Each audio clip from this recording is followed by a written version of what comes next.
Night falls over a plain so old that even memory seems too recent for it. The wind moves across reed beds and dark water channels.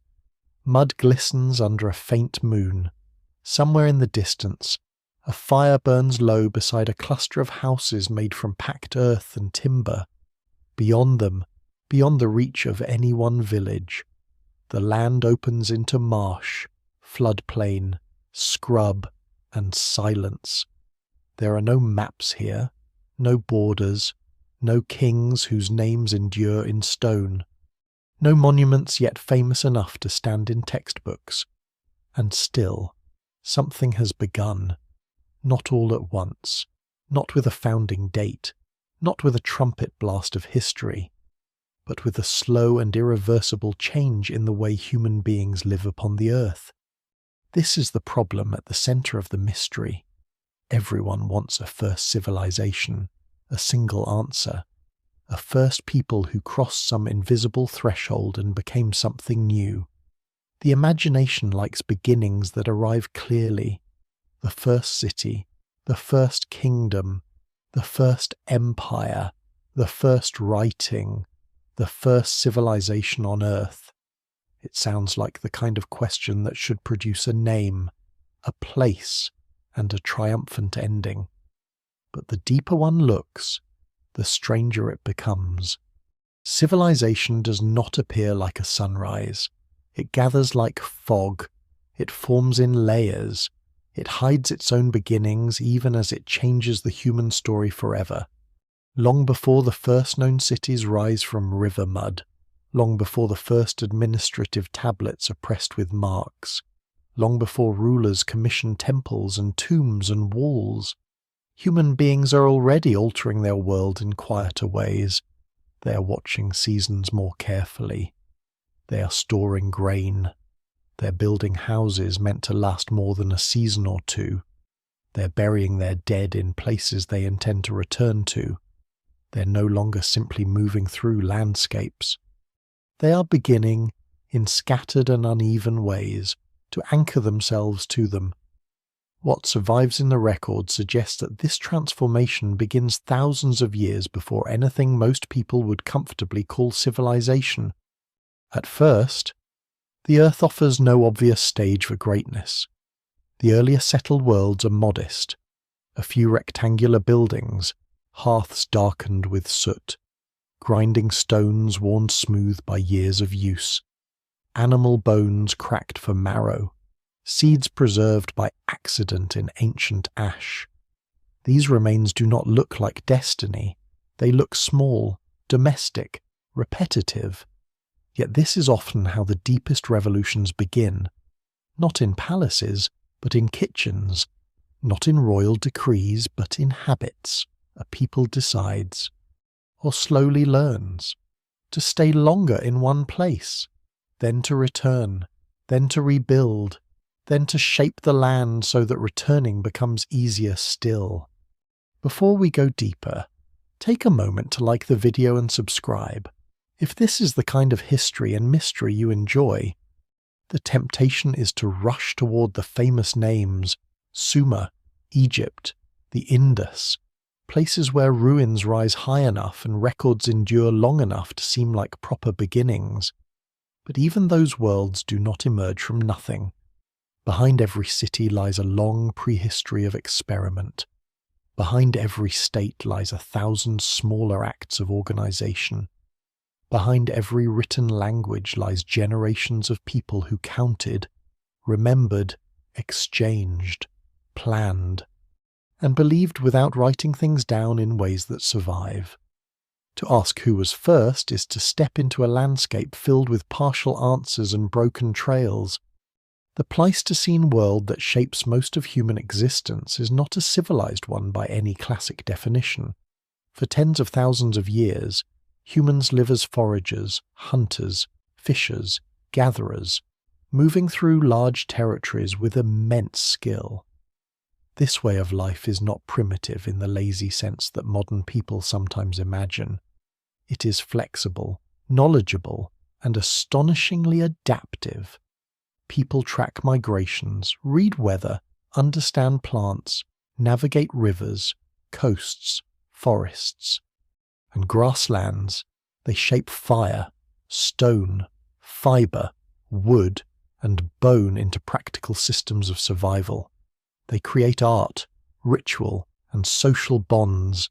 They bury their dead. They trade across distance. In many places, they alter ecosystems long before farming arrives. The old world of mobile societies is not empty of complexity. That matters, because civilization does not emerge from human simplicity. It emerges from one form of complexity giving way to another. Then climates shift, ice retreats, sea levels rise. Forests spread into some regions while other lands open into productive grass and wetland. Around the beginning of the Holocene, roughly 11 to 12,000 years ago, the planet enters a warmer and more stable interval. Stable is a relative word. Floods still come, droughts still strike, cold snaps still disrupt fragile human plans.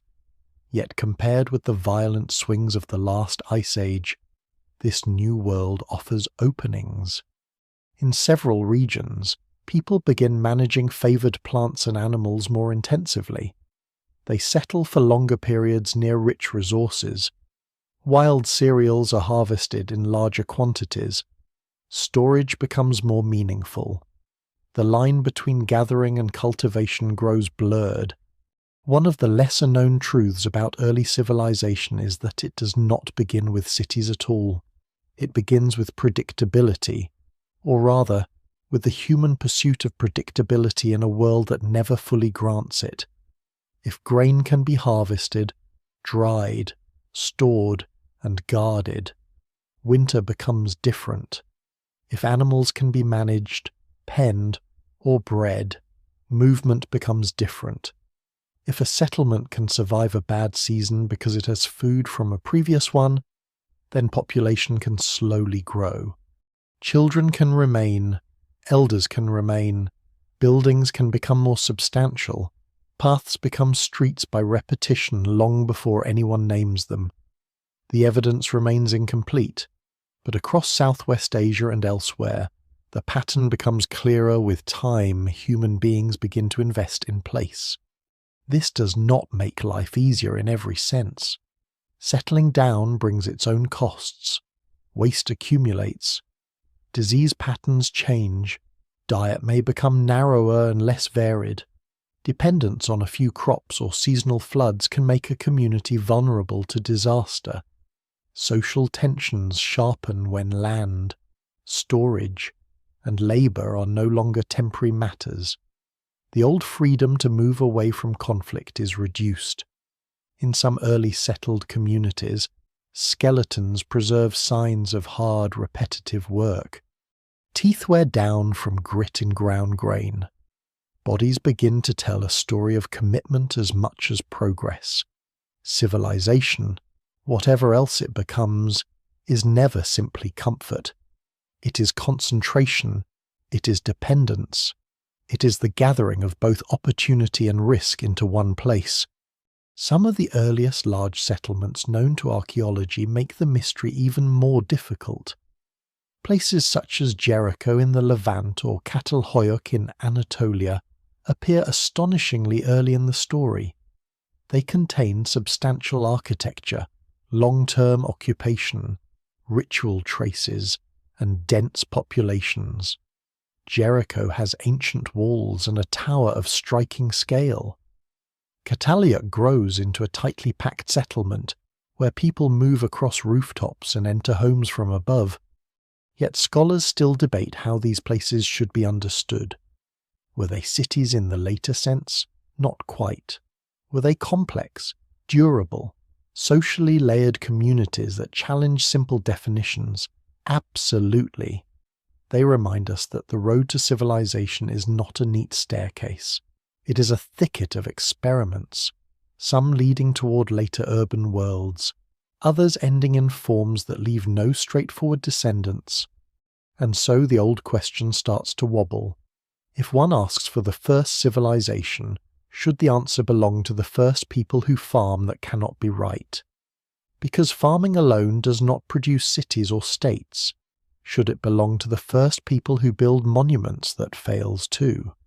Because monumentality can appear without bureaucracy on an imperial scale. Should it belong to the first people who gather in large settled communities? Even that is uncertain. Because size alone does not produce what later ages recognize as civilization.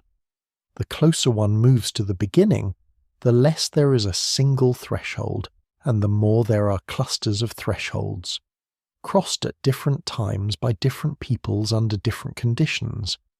There is another reason the beginning remains difficult to see. The earliest evidence is often made of fragile things. Mud brick melts back into earth. Reed structures vanish. Wood rots. Floodplains bury their own past beneath newer layers of silt. Coastlines where early communities once stood may now lie underwater, swallowed by post-glacial seas. Whole chapters of the human transition to settled life may be missing not because they never happened, but because preservation was selective and merciless. Archaeology is forced to work with what survives, not with everything that once existed. No single explanation fully accounts for this silence. Time erases unevenly. Wetlands preserve one object and destroy another. Deserts protect what forests consume. A place may have been crucial, and still leave almost nothing behind. This is why the first civilization often appears, in popular memory, to emerge suddenly in southern Mesopotamia, where later evidence becomes abundant enough to tell a more legible story. But that apparent suddenness is deceptive. By the time the first cities rise there in a form that most scholars recognize without hesitation, countless earlier developments have already unfolded across millennia. Sedentary life, food production, ritual architecture, exchange networks, craft specialization, and local hierarchies are already part of the human landscape. The first civilization, if such a phrase is to mean anything, stands atop an older foundation of village worlds, sacred sites, and agricultural experiments stretching far back into prehistory. What makes the mystery so compelling is not just that the answer is unclear, it is that the question itself reveals something about modern expectations. People want origins that behave like inventions: a wheel, a bronze blade, a written symbol, a named king. Civilization refuses that simplicity. It is not a tool made by one hand or a law announced on one date. It is a slow entangling of people, land, belief, labor, memory, power, and survival. It begins in ordinary repetition and ends, if it ever truly begins at all, in systems so large that individuals disappear inside them. Somewhere on that ancient plain, the fire burns lower. The settlement sleeps. Beyond its houses, dark fields wait for morning. No one there knows they are living near the edge of a transformation that later ages will try to pin to a single cradle. They do not know that future scholars will sift their seeds, measure their bones, and argue over whether this was already civilization or only the road toward it. They know only the river, the harvest, the walls that need repair, the dead who must be remembered, the season that may fail, and the hope that stored grain will last until the next one. The beginning of civilization is hidden in lives like these, not because they are too small to matter, but because they matter so much that everything afterward grows out of them. By the time history learns to write its own name, the first act is already over, or perhaps it never had a single act at all. What remains is a landscape of clues, villages turning permanent, fields widening, ritual deepening, populations thickening, memory taking root in place. The search for the first civilization begins there, in that dim, uncertain zone where humanity stops merely passing through the world and starts trying, for the first time on an unprecedented scale. to reorganize it around itself. The trouble begins with the word itself. Civilization sounds solid, ancient, unquestionable, as if it refers to a natural category waiting patiently in the past for historians to discover it. In reality, it is a label imposed much later, and like many labels applied to deep history, it carries more baggage than certainty. It suggests a dividing line between before and after, between societies that count and societies that merely prepare the way. That is one reason the search for the first civilization so often becomes confused. The deeper problem is not just that the evidence is incomplete, it is that the standard itself keeps shifting. Ask 5 scholars to define civilization, and the answers will overlap without ever fully matching. One may begin with cities, because the very word evokes dense settlements, streets, workshops, administration, and monumental buildings. Another may begin with the state, with political centralization strong enough to organize labor, collect tribute, and enforce hierarchy across a significant territory. A third may insist on writing, arguing that without durable records, taxation, law, royal memory, and bureaucratic continuity remain too limited or too invisible to justify the term. Others emphasize social stratification, craft specialization, temple institutions, long-distance trade, monumental architecture, or systems of formal religion tied to ruling power. Each definition captures something real. None captures everything. The evidence remains incomplete, and the concept itself is not innocent. This matters because the answer changes depending on which doorway one chooses. If civilization means the earliest permanent farming communities, then the story begins very early indeed, in worlds of mud houses, granaries, and local ritual long before kingship or writing appear. If civilization requires cities, then the spotlight falls later, especially on places like Uruk in southern Mesopotamia, where settlement size, labor organization, and administrative control become difficult to mistake. If civilization requires a territorial state under centralized authority, then early dynastic Egypt becomes a formidable claimant, because the Nile Valley produces not merely villages and towns, but one of the earliest durable unified kingdoms on earth. If writing is essential, then the discussion narrows again, and Sumer regains its familiar advantage, because the earliest known writing emerges there in an unmistakable administrative context. The desire for a first civilization often hides a simpler desire underneath the wish for a first fully recognizable world, one that looks enough like later history to feel real. People are more comfortable with palaces than storage pits, with rulers than elders, with written laws than habits, with temples that dominate skylines rather than sacred places half buried in soil. Yet deep history does not arrange itself for that convenience. Human societies do not move in lockstep from simple to complex, then from complex to civilized. Some communities grow large without becoming states. Some build monuments without cities. Some farm intensively without writing. Some maintain social hierarchy without monumental architecture.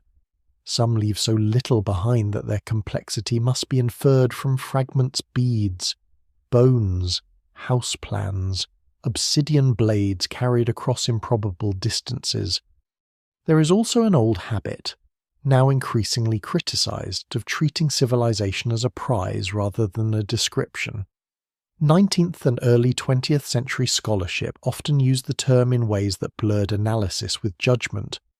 Civilized did not merely mean urban or literate. It often implied superior, advanced, fully human in a way that other people supposedly were not. That language distorted the past and justified all kinds of lazy thinking. Mobile peoples were dismissed. Village societies were treated as if they existed only to wait for the arrival of states. Entire ways of life were reduced to stepping stones. Modern archaeology and anthropology have spent decades trying to dismantle that hierarchy, because the older view mistook one kind of complexity for the only kind that mattered.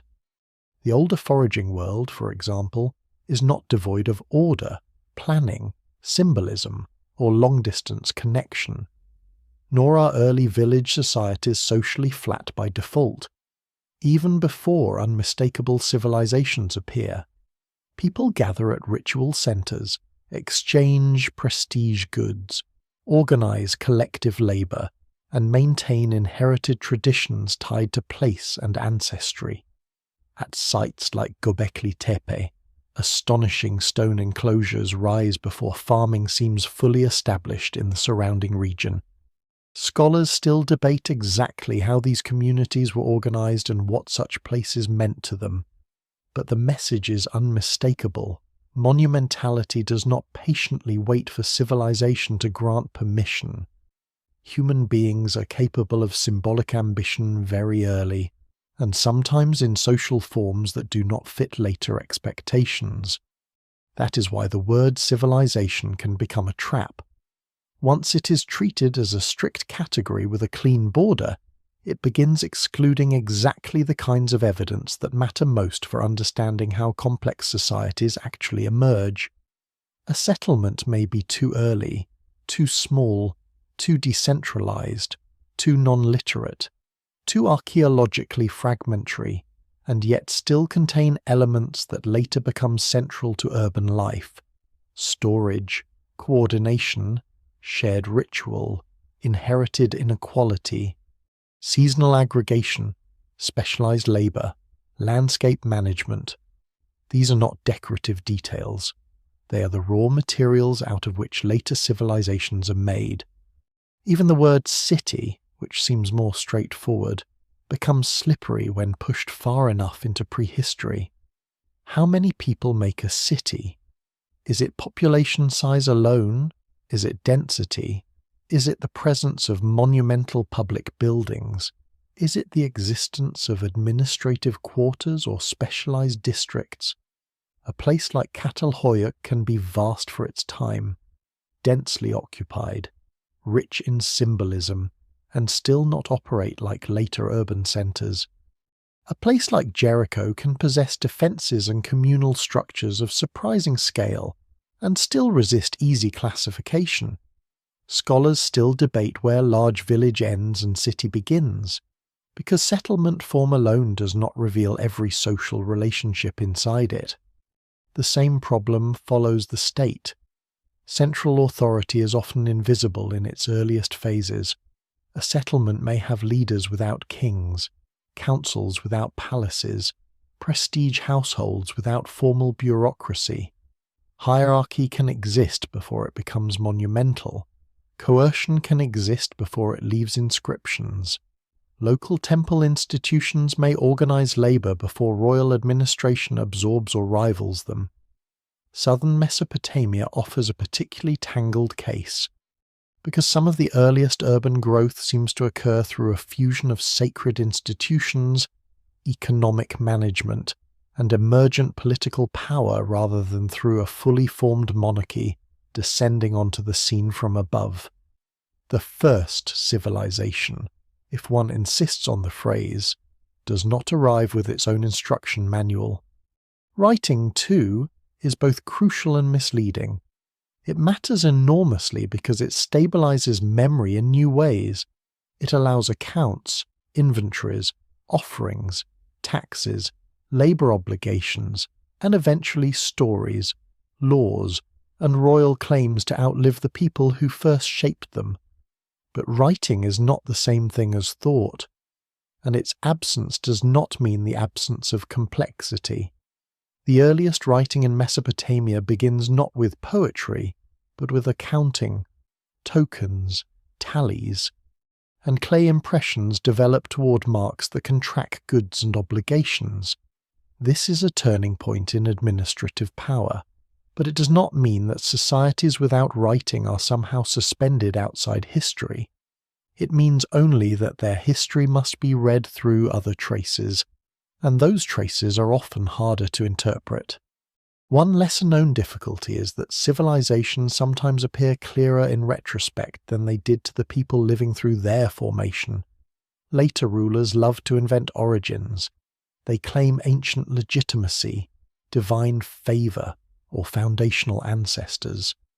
They impose continuity where the real story may have been messy, regional, and uncertain.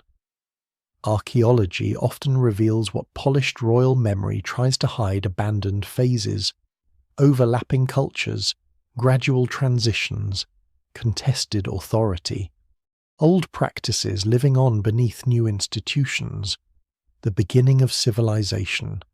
In other words, may not have felt like a beginning at all.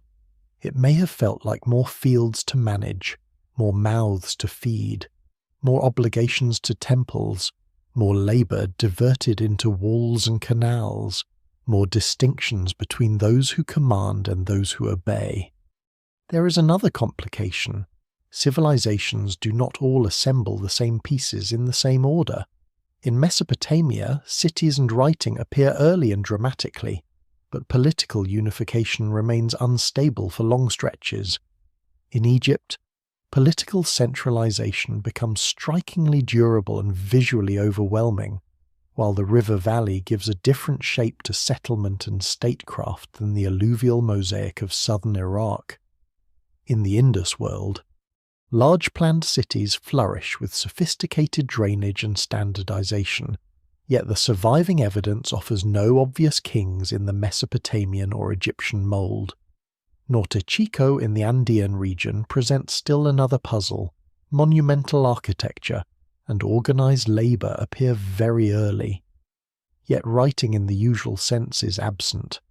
No single explanation fully accounts for this variation, because human complexity is not produced by one recipe. So when modern textbooks say that Sumer was the first civilization, they're not necessarily wrong, but they are compressing many choices into one sentence. Usually they mean that Sumer offers the earliest widely accepted combination of true urbanism, institutional power, and writing, all visible enough in the archaeological record to make the case compelling. That is a strong argument.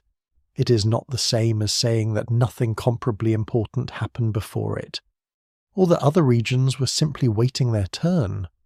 The record suggests something more subtle, that multiple societies crossed different thresholds of complexity at different times, and that what we call civilization is the convergence of several processes rather than a single invention. This is why the question remains so attractive. It seems simple enough to ask at a glance, but once opened, it exposes the machinery of history itself. What counts as evidence? Which traits matter most? How much absence can be tolerated before certainty collapses? Whether civilization is a status, a bundle of institutions, a style of living, or merely a modern convenience for grouping very different ancient societies under one banner, scholars still debate these boundaries, not because the past is empty, but because it's crowded with beginnings that do not line up neatly. And the deeper one goes, the more one sees that civilization is less a switch being flipped than a web tightening over time. Houses become neighborhoods, storage becomes administration, ritual becomes institution, leadership becomes hierarchy, exchange becomes dependency, memory becomes record, a village becomes something larger, then something stranger, then something powerful enough to shape the lives of thousands who will never know most of the people on whom they depend. The word civilization points toward that transformation. It does not fully contain it. So the search cannot begin by naming a winner. It must begin by admitting that the finish line has been moved repeatedly by the people trying to identify it. Only then does the ancient landscape become visible in the right way, not as a waiting room before civilization, but as a world already thick with experiments in permanence, order and power. Some of those experiments fail, some plateau, some disappear, and a few, under particular conditions, become large enough and durable enough to leave no doubt that a new scale of human life has appeared. The difficulty is deciding when that new scale becomes civilization, rather than merely the road leading toward it. Long before kings stand beneath carved emblems and long before scribes press reeds into clay, there are villages that begin to hold human life in place with a new kind of gravity. They do not look like the first civilizations. That is precisely why they matter. They are the quiet proof that the foundations of later urban worlds are laid not by sudden brilliance, but by repetition, patience, and a changing relationship between people and land. If civilization is eventually built from administration, hierarchy, and memory made durable, then its deeper roots lie here, in communities where staying put becomes less an accident of season and more a deliberate structure of life. The shift is not universal, and it is not clean. Across the early Holocene world, many human groups remain mobile, and often for good reason. Mobility is resilience. It spreads risk, follows animals, tracks ripening plants, and avoids exhausting one patch of ground. Settled life only becomes attractive under certain conditions where resources are rich enough, predictable enough, or manageable enough to reward long-term investment. In some regions, that means wild cereals growing abundantly enough to harvest repeatedly. In others, it means rivers, wetlands, fish runs, nut groves, or mixed landscapes that offer a broad seasonal economy. Sedentism, in its earliest form, does not always begin with agriculture. Sometimes it begins because a place is simply too useful to leave for long. That is one of the surprising details often lost in simplified stories. Farming is not a magic switch that creates villages overnight. In several regions, people settle more permanently before domestication is fully in place. They gather, store, build, and return. Over time, those habits alter their choices. Once houses are built, graves are established, storage facilities created, and fields or foraging zones carefully managed. Place begins to accumulate meaning as well as utility. A settlement becomes more than shelter. It becomes an inheritance. The dead are nearby. The walls hold memory. The labor already spent on one location makes abandoning it increasingly costly. In the Levant, the Natufian culture offers an early glimpse of this world.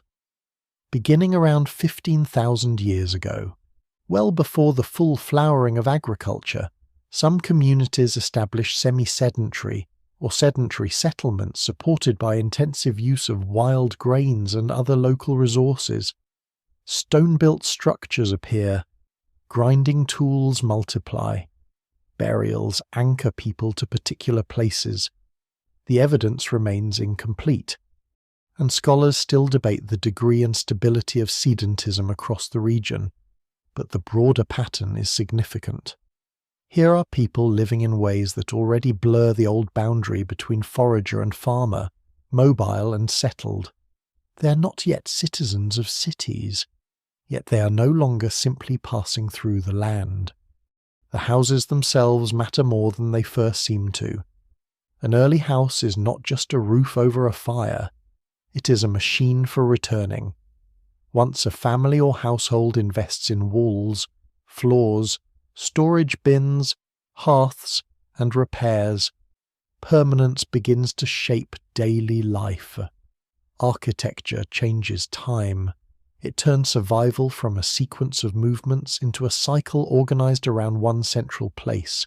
It also changes social relations. Neighbors are no longer temporary companions on a seasonal route. They are enduring presences, sometimes allies, sometimes rivals, always close. Space must now be negotiated.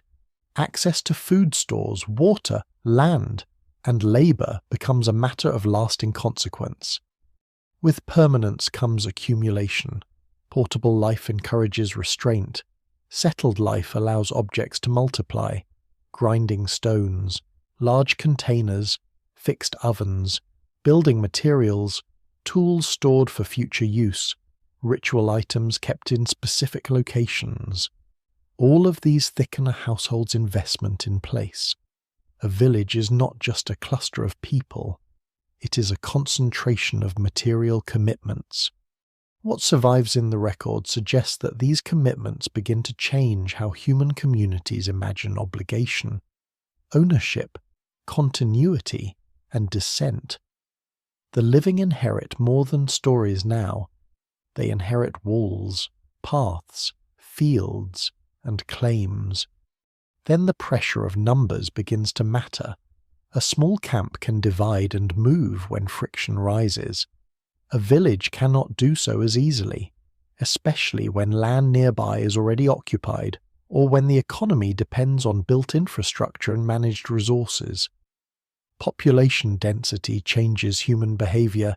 It increases cooperation in some domains and conflict in others. Shared labor becomes more important. So do rules, whether formal or customary. Who stores grain where? Who works which plot? Who repairs communal features? Who may marry whom? Who speaks for the group in dealings with outsiders? None of this requires a state, but it does require a thicker social fabric than highly mobile life usually demands. That thicker social fabric leaves traces, though rarely in forms that announce themselves loudly. One sees it in settlement layout. One sees it in communal buildings or unusually large structures that imply gatherings beyond the household level. One sees it in storage capacity, in the standardized repetition of house plans, in evidence that people return to the same place generation after generation. One sees it in the dead, too. Burial customs often become more elaborate and more localized in settled communities. Ancestors are not merely remembered, they are placed. Sometimes they are placed beneath floors, within domestic space itself, as though the living are building not just over land, but over memory. Jericho stands out in this regard, and for good reason. In the Jordan Valley, occupation at the site stretches back to astonishing antiquity. By the pre-pottery Neolithic, the settlement includes substantial architecture, and one of the most famous constructions in early archaeology, a massive stone tower associated with a wall. Its exact meaning remains debated. Was it defensive, symbolic, related to flood control? Some mixture of these. No single explanation fully accounts for it. Yet whatever its precise function, it reveals organized labor and communal effort on a scale that unsettles easy assumptions about what early villages could do. Jericho is not yet a city in the later Mesopotamian sense, but it is far beyond the image of a simple hamlet. Then there is Catalhoyuk in central Anatolia, occupied millennia later but still long before the classic first civilizations. It spreads into a vast, densely packed settlement where houses cluster side by side with almost no streets between them. People move across rooftops. Entrances are cut through ceilings. Interiors hold platforms, ovens, paintings, plastered surfaces, and burials beneath floors. The settlement is rich in symbolism, yet oddly resistant to the standard signs of centralized authority. There are no obvious palaces, no unmistakable temples towering above the rest, no grand royal tombs. Scholars still debate how socially stratified the community was, and whether certain households held special ritual or economic roles. But the larger lesson is clear. Human beings are capable of building large, enduring, complex communities without immediately producing kingship or bureaucracy in a later recognizable form. That fact complicates every straight-line story about civilization. Villages are not mere waiting rooms for cities, they are laboratories of permanence. In them, people test solutions to problems that later civilizations inherit on a far larger scale. How to feed more people from a limited landscape, how to organize work, how to store and protect surplus, how to manage disputes when departure is no longer easy, how to bind the living to place through ritual, memory, and the dead, how to construct a shared world durable enough to outlast individual lives. These are civilizational questions before civilization, though the people answering them would not have used that word. The move toward agriculture sharpens these dynamics, but again not in a single leap. Domestication unfolds gradually and unevenly. Plants and animals change through repeated human selection, while human communities change in response to their increasing dependence on them. Wheat, barley, lentils, goats, sheep, and later cattle become part of new economic systems across Southwest Asia. The advantages are obvious enough: stored calories, more predictable food supply under favorable conditions, the ability to support larger populations. Yet the costs are equally real. Farming ties people to annual cycles of planting and harvest. It narrows diet. It demands labor at fixed times. It exposes communities to crop failure, pests, flood variation, and drought. Early settled life can be productive, but it is rarely carefree. This is one reason early village worlds often show both resilience and fragility at once. A settlement may endure for centuries, even millennia, yet remain vulnerable to environmental stress, disease, social fracture, or simple exhaustion of nearby resources. Some sites grow, contract, relocate, or disappear. Others become more deeply rooted. The archaeological record preserves these rhythms only imperfectly. Mud brick collapses and is rebuilt. Floors accumulate in layers. Refuse mounds rise. A village becomes a tell, an artificial hill made from generations of living and rebuilding in the same place. These layered mounds are among the most revealing archives of the human shift toward permanence. Each layer is a small declaration: we stayed. We rebuilt. We stayed again. A less known but important feature of these early villages is that they often sit within wider networks rather than in isolation. Obsidian from distant volcanic sources, shells from coasts, pigments, stone, and crafted goods travel across significant distances. Exchange does not begin with civilization. It is already old by the time the first cities emerge. But in settled communities, exchange becomes more structurally important. It links villages to one another, moves desirable materials inland, and may help establish status differences or ritual relationships. The world of villages is therefore not small in imagination, even when it is modest in architecture. People know of other places. They value objects from afar. They are part of worlds broader than their own horizon. All of this means that by the time true cities appear, humanity has already lived for millennia in communities that have transformed family life, work, time, land use, memory, and power. The village has taught people how to remain, how to build, how to store, how to inherit, and how to belong to a place so intensely that leaving becomes not just a physical act, but a social rupture. Civilization does not descend onto a blank landscape. It rises from these older experiments, where the first real victory is not empire or writing, but the ability to make permanence feel normal. And permanence changes the mind. When people expect to remain, they begin planning further ahead. Fields are improved for future harvests, not just present needs. Houses are repaired with children and grandchildren in mind. Paths become habitual. boundaries matter more. The dead accumulate beneath the living, and the living organize themselves around obligations that no migration can easily dissolve. Somewhere in this slow compression of life, the village begins to carry the weight of history. Not written history yet, not the history of dynasties and campaigns, but the deeper kind, the layering of generations in one place until place itself becomes an actor in human life. That is why villages come before kingdoms in more than chronology. They come before them in logic. They teach people to endure one another at close range, to depend on stored abundance, to negotiate space, to transmit claims, to live within structures more permanent than memory alone. Only after that long apprenticeship do the larger concentrations become possible. Cities will later magnify these pressures into systems, states will codify them, writing will record them.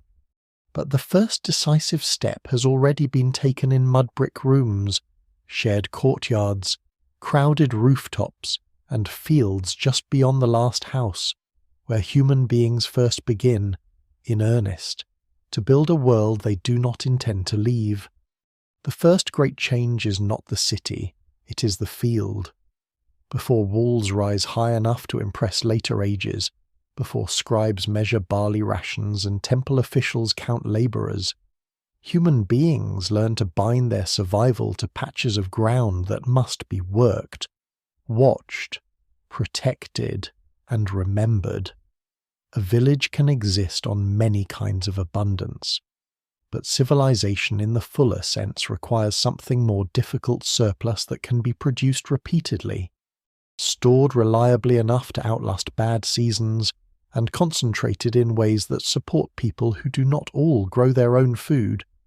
That is where rivers enter the story with such force, and why the old landscapes of flood and silt stand so near the beginning of nearly every conventional answer. Rivers do not create civilization by themselves. They flood, shift course, drown fields, breed insects, and deposit both life and destruction in the same motion. Yet few environments offer so much to a dense human population. Seasonal flooding renews soil. Water allows cultivation in places where rain alone is too uncertain. Wetlands provide fish, reeds, birds, transport routes, and pasturage. Floodplains flatten movement and encourage concentration. To later observers, these landscapes can seem almost destined for civilization. But destiny is too neat a word. A river must first become legible. Its rhythms must be studied. Its danger must be endured. Its possibilities must be turned into routine through labour that is repeated generation after generation. In the earliest farming societies, that routine begins in humble acts: sowing, weeding, harvesting, drying grain, repairing storage bins, guarding crops against animals, saving seed, watching the sky and the waterline. The labour is relentless because agriculture is not simply food, gathering made easier. It is a commitment to delayed return. Effort must be invested months before the reward arrives, and the reward itself depends on forces no one fully controls. Rain fails. Floods come early or late. Pests spread. The soil tires.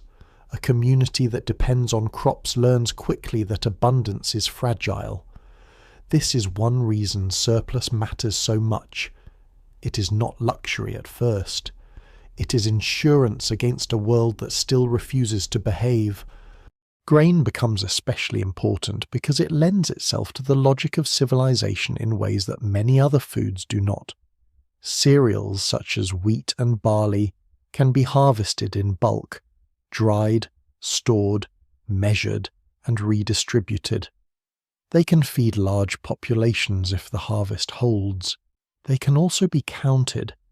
This seemingly simple fact has enormous consequences.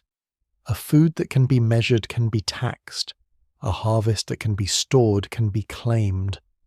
A granary can become an instrument of both survival and authority. What survives in the record suggests that long before formal states emerge in unmistakable form, the management of stored food is already reshaping social power. But fields and granaries do not merely support larger populations. They make larger populations necessary. Agriculture often rewards labour concentration at critical moments. Planting and harvest demand coordination. Irrigation channels, where they exist, must be maintained collectively. Storage facilities must be built and protected. Herds must be managed. Paths to fields become part of daily routine. The entire settlement begins to pulse according to a seasonal calendar, more exacting than the rhythms of many foraging societies. Time itself changes character. It becomes agricultural time measured by water, sprouting, ripening, flood, and scarcity. A people living by crops are never entirely free of the next season, because the next season is always already being prepared. This is where rivers become both allies and masters. In places where rainfall agriculture is uncertain or insufficient, river systems allow cultivation on a scale that would otherwise be impossible. Yet river life is never passive. A floodplain gives fertility in exchange for vigilance. The water must arrive, but not too violently. It must recede, but not too soon. Channels may need clearing, embankments may require repair. Low-lying land may be productive one year and ruinous the next. Scholars still debate exactly how early irrigation and large-scale water management developed in different regions, especially in southern Mesopotamia, where the evidence is complex and the process likely gradual. But no single explanation fully accounts for the scale of later urban growth there, without recognizing how profoundly water control and agricultural surplus eventually shape the social order. Surplus, though, is never just more food. It is stored possibility. Once a community can regularly produce beyond immediate subsistence, new arrangements become feasible. Some people can spend more time making pottery, weaving textiles, quarrying stone, smelting metals in later ages, or conducting ritual on behalf of others. Some households can accumulate more than their neighbours. Some institutions, whether sacred or political, can collect and redistribute resources. Surplus makes specialization possible, and specialization makes society more intricate. But it also introduces dependence. The potter depends on the farmer. The priest depends on offerings. The labourer who digs canals may depend on rations controlled by others. Complexity grows by weaving lives together more tightly, and that woven structure is never neutral. One of the most important and least romantic truths about early civilization is that inequality grows well in fertile soil. Once land, water access, labour, and stored food become central to survival, differences in control over them begin to matter intensely. Some families may command more labour. Some ritual leaders may claim a privileged role in maintaining cosmic or seasonal order.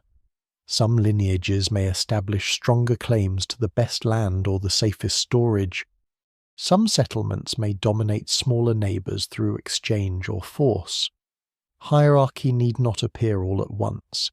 It can gather slowly, in repeated advantages that become tradition before they become law. Archaeology glimpses this process unevenly, in house sizes, burial goods, storage patterns, prestige materials, and the built environment itself. The evidence remains incomplete, but the overall pattern is difficult to ignore. Surplus feeds both population and power. That power is often justified through necessity. If water systems must be maintained, someone must organize labour. If food stores must be protected, someone must oversee them. If the gods are believed to govern fertility, someone must mediate with them. Practical and sacred authority can easily reinforce one another in such worlds. A canal that fails is not only an engineering problem, it may be a social crisis. A poor harvest is not merely hunger, it can become a test of leadership, legitimacy, ritual order and communal trust. The more people depend on systems larger than the household, the more room there is for institutions to arise that claim to manage those systems. Floodplains also alter settlement scale. Fertile land supports denser populations, and denser populations allow certain settlements to outgrow others. Villages clustered near productive water sources may thicken into networks of dependent communities. A central place may emerge where exchange is concentrated, ritual is formalized, and authority begins to settle. Not every fertile valley produces a city, and not every large village becomes a political center.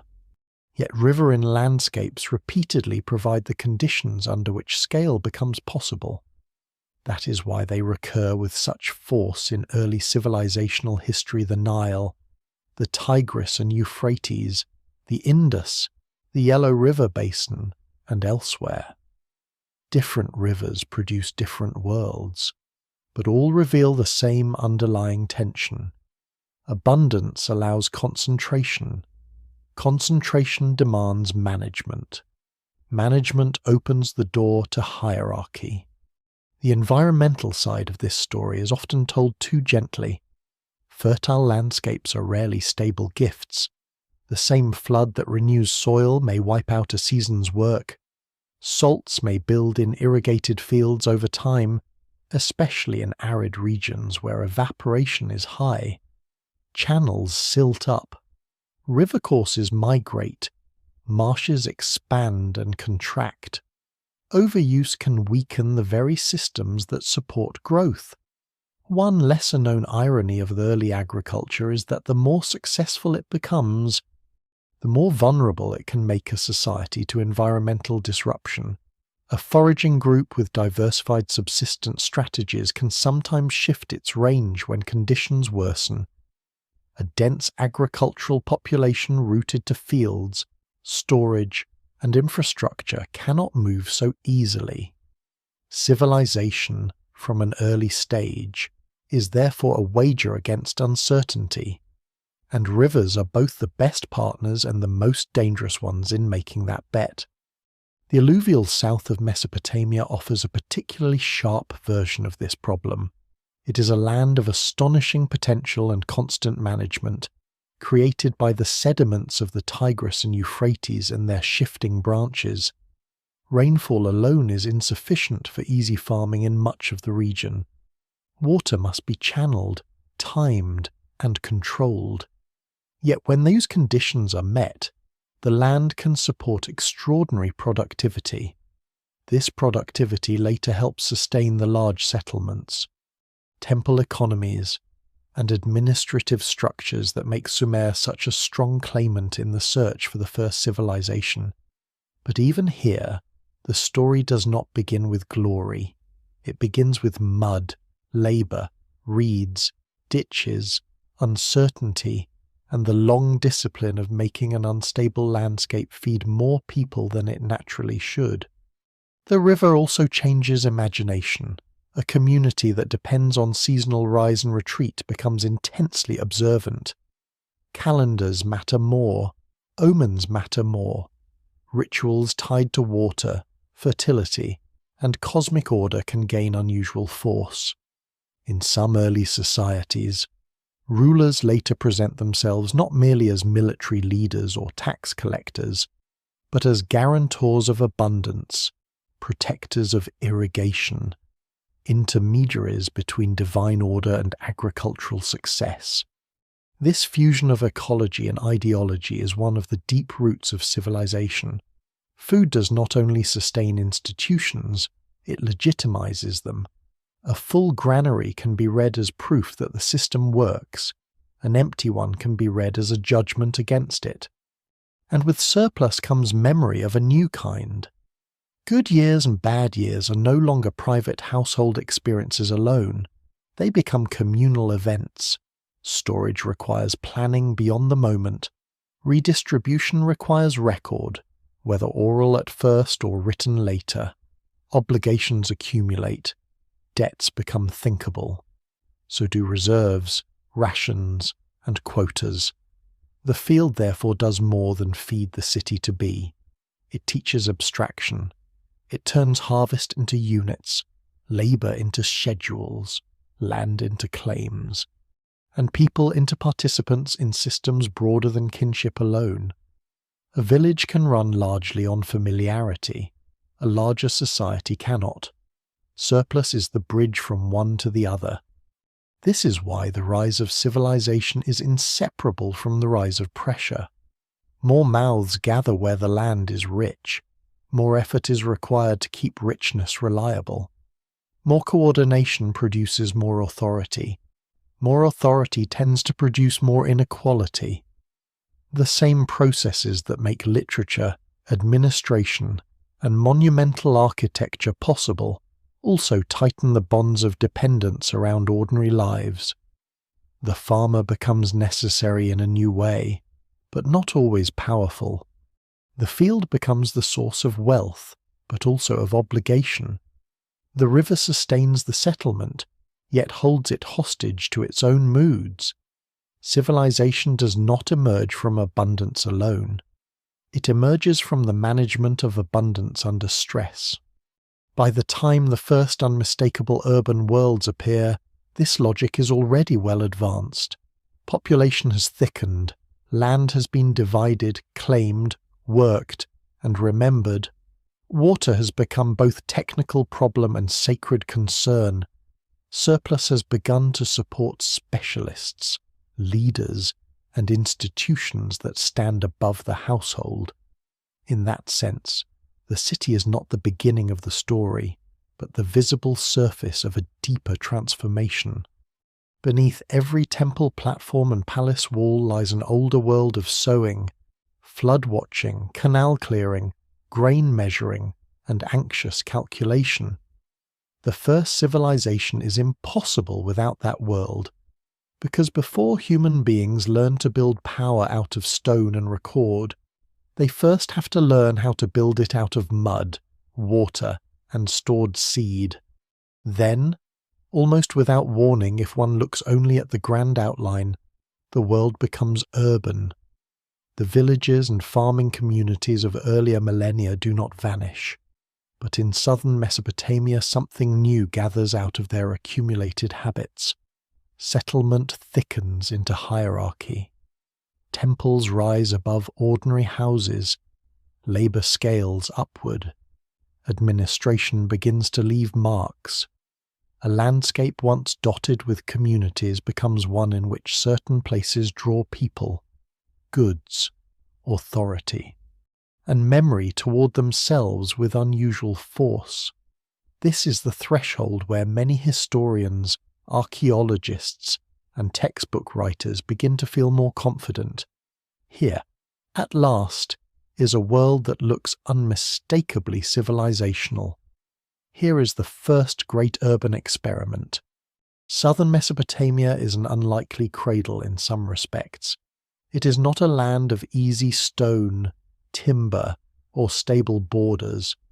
Much of it is alluvial, plain flat, muddy, vulnerable, and dependent on the shifting logic of rivers. The Tigris and Euphrates, and the channels and marshlands connected to them, create a landscape of both fertility and fragility. Rainfall is too limited in many areas for simple dry farming on a large scale. Water management matters, canals matter, organised labour matters. Yet because of this very dependence, the region becomes a place where coordination can generate extraordinary returns. What survives in the record suggests that once certain thresholds are crossed, growth accelerates in ways difficult to miss. The Ubaid period lays much of the groundwork. Long before the best-known cities of Sumer dominate the scene, communities in southern Mesopotamia already show signs of increasing settlement complexity, shared material culture, and institutional development. Ubaid sites reveal houses, pottery traditions, and above all temple-like buildings that hint at communal or sacred centers exceeding the scale of ordinary domestic life. These early institutions matter because they suggest that the household is no longer the only meaningful unit of organization. A larger authority is taking shape, perhaps religious at first, perhaps already economic and political in ways that are difficult to separate.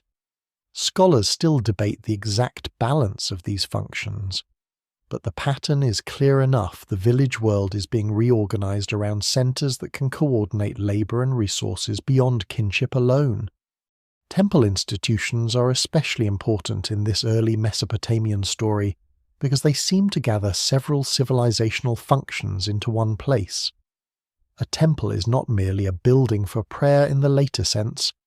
It may serve as a focal point for offerings, storage, redistribution, ritual, status, landholding, and labor organization. In a world where fertility, flood, and divine order are inseparable in human thought, the sacred is not a separate sphere floating above daily life. It is woven into the management of that life.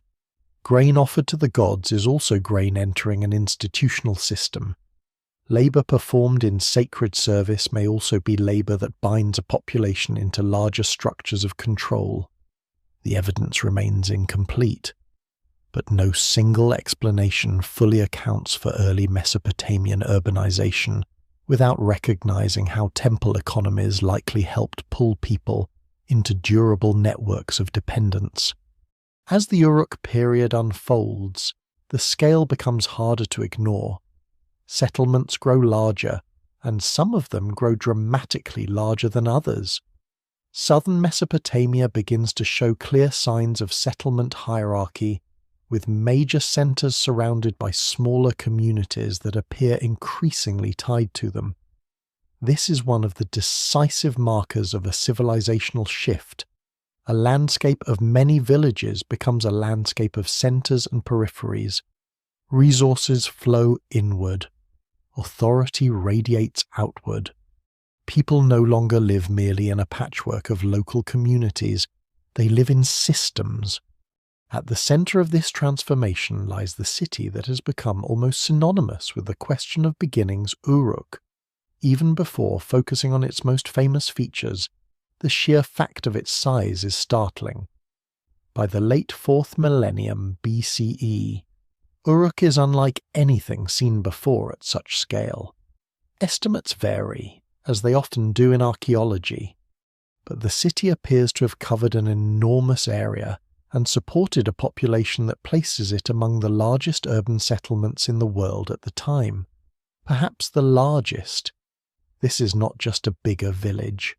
It is a concentration of human life so dense, so organized, and so materially ambitious that many scholars regard it as the first fully developed city in history. The scale is visible not only in population but in construction. Monumental architecture emerges with unmistakable force. In Uruk, temple complexes such as those in the Eanna precinct and the Anu district dominate space and labor. Platforms, courtyards, monumental buildings, and carefully arranged ritual centers show that ordinary life is now overshadowed by institutions able to command impressive amounts of material and effort. Mud brick remains the essential medium. But mud brick on this scale becomes political. It represents planning, administration, extraction, and sustained collective labor. A great building is not only a structure, it is proof that someone can organize the hands to make it, and the surplus to feed those hands while they work. This is one of the subtle but decisive differences between earlier complex settlements and the urban world now taking shape. In a large village, communal effort may produce an exceptional tower, wall, or ritual enclosure. In Uruk and its peers, collective labor becomes continuous rather than exceptional. monumentality is no longer an isolated act. It becomes part of the normal functioning of the city. Buildings are rebuilt, expanded, formalized. Space itself is institutionalized. The city begins to impose a social order through architecture, making power visible and routine. Alongside monumental building comes intensified specialization. The urban population cannot consist solely of farmers. Some must produce pottery, textiles, tools, bricks, and ritual goods. Some must transport materials. Some must supervise work. Some must maintain buildings or channels. Some must serve institutional households. This diversification of labour is one of the classic signs of civilization. But in early Mesopotamia it appears not as abstract theory but as lived necessity. The larger the city grows, the more its inhabitants depend on systems of provisioning and control that reach beyond the walls and deep into the countryside. The city is not self-sufficient, it feeds on a broader landscape. Trade and exchange enlarge that landscape even further. Southern Mesopotamia lacks many raw materials essential to advance production and display. There is little good building stone, limited timber, and no local abundance of metals. Yet Uruk and related centres acquire materials from a far stone, wood, metals, perhaps prestige items and exotic goods moving through long-distance exchange networks that connect Mesopotamia to regions far beyond the alluvium. This is another reason the urban experiment matters. It is not merely local concentration, it is outward linkage. Civilization here grows by tying distant zones into systems of demand, movement, and value. The city becomes a magnet not only for nearby grain, but for the wider world. One lesser-known but striking aspect of the Uruk expansion is that it may not have been confined to internal growth alone. Archaeologists have found evidence of Uruk material culture and influence at sites beyond southern Mesopotamia, suggesting colonies, enclaves, trading outposts, or some other form of contact and projection into neighbouring regions. The exact nature of this expansion remains debated. Were these directly controlled settlements, merchant communities, emulative local sites adopting urban styles? The evidence does not allow a single simple answer, but what survives in the record suggests that urban Mesopotamia is already experimenting not only with scale at home, but with extension abroad. That is remarkable development for so early a period. And then there is writing, or rather its beginning. The earliest known writing emerges in this same broad Uruk context, initially in forms so practical that their later cultural prestige can seem almost ironic. These first signs are not literary epics but administrative records.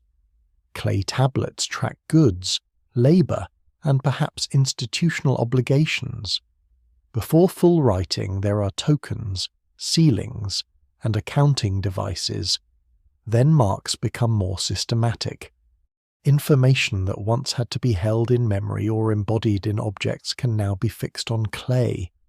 This changes everything, even before anyone writes a myth or a royal inscription. Administration becomes more durable. Institutions become less dependent on individual recollection. The city can remember at scale. Cylinder seals belong to this world as well, and they are among the most revealing objects in early Mesopotamian archaeology. Rolled across wet clay, they produce detailed images and serve as signatures, security devices, markers of authority, and symbols of institutional procedure. They suggest a society increasingly concerned with authentication, property, accountability, and controlled access. Such concerns do not arise in emptiness. They arise when goods are stored in volume, when labour is organised beyond face-to-face familiarity, and when institutions need ways to make claims that can be recognised and enforced. A seal is a small object, but it belongs to a very large transformation. Yet even here, where the case for civilization seems strongest, certainty is not total. Scholars still debate how power is structured in early Uruk. Did temples dominate completely? Were secular authorities already separate and rising? How centralized were decisions? How coercive was labor organization? How much of the system depended on ideology, ritual prestige, economic necessity, or outright compulsion? The evidence remains incomplete, because the ruins preserve buildings and tablets more readily than they preserve the feelings of those who served inside them. One can see the system. One cannot always see how it was experienced from below. Still, the turning point is unmistakable. Earlier sections of the human story are full of experiments in settled life, agriculture, ritual, and social concentration. In Uruk period Mesopotamia, these experiments fuse into something on a new scale. Population, monumentality, institutional power, administrative technology, and regional influence come together in ways that make the old village world seem transformed beyond recognition. This is why so many scholars return here when the question is asked plainly: who was first?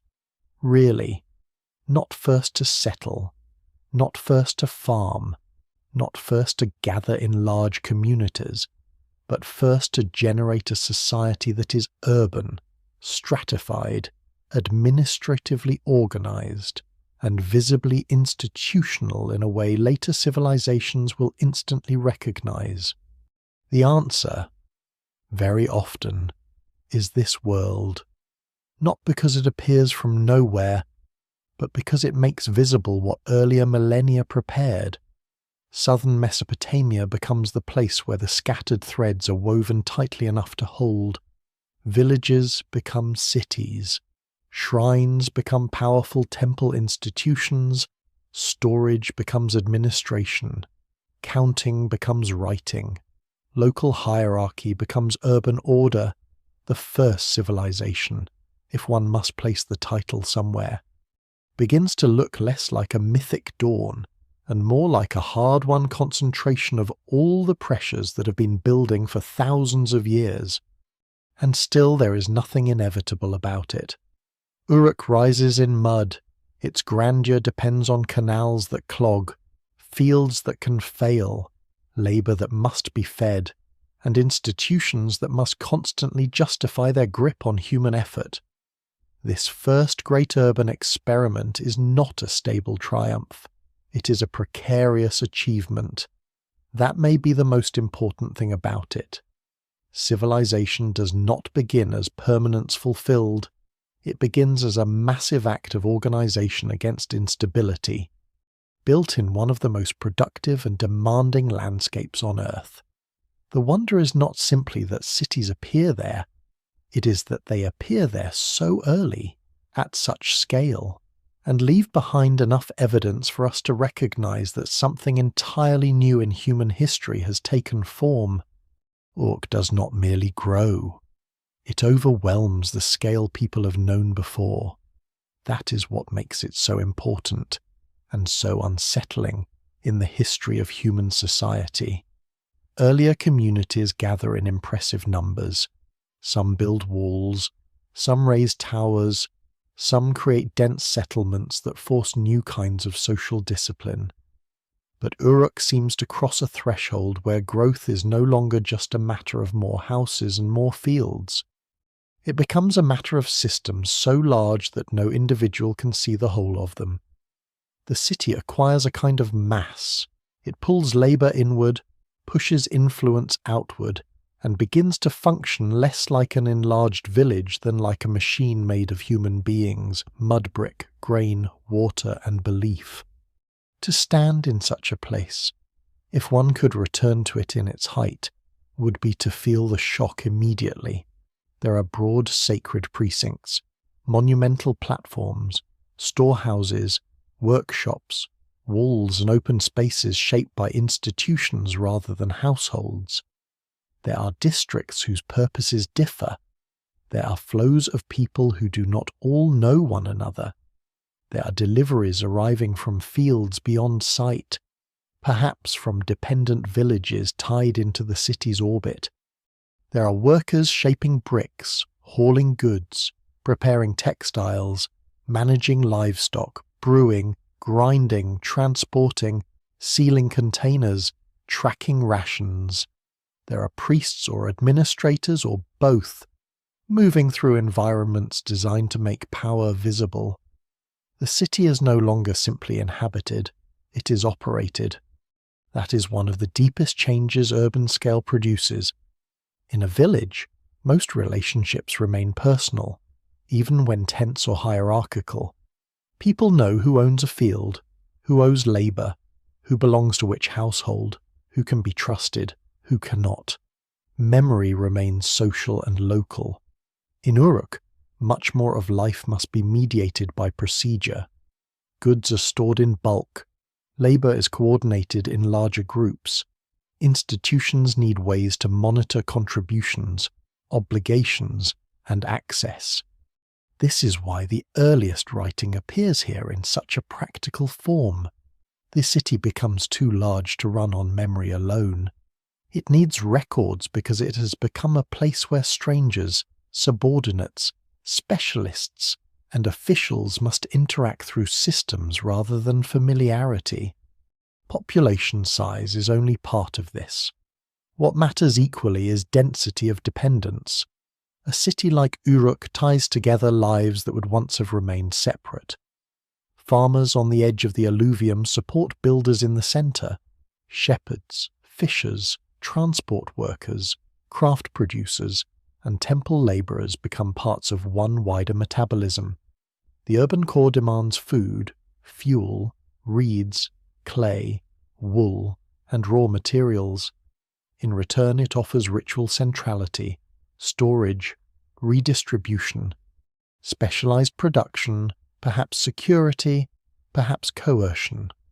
Scholars still debate exactly how much of this system was centrally directed and how much was more distributed across competing institutions. But the overall effect is plain. Uruk creates a social world in which scale itself becomes power. That power can be read in architecture, but also in time. The larger the city, the more daily life must submit to recurring rhythms beyond the household.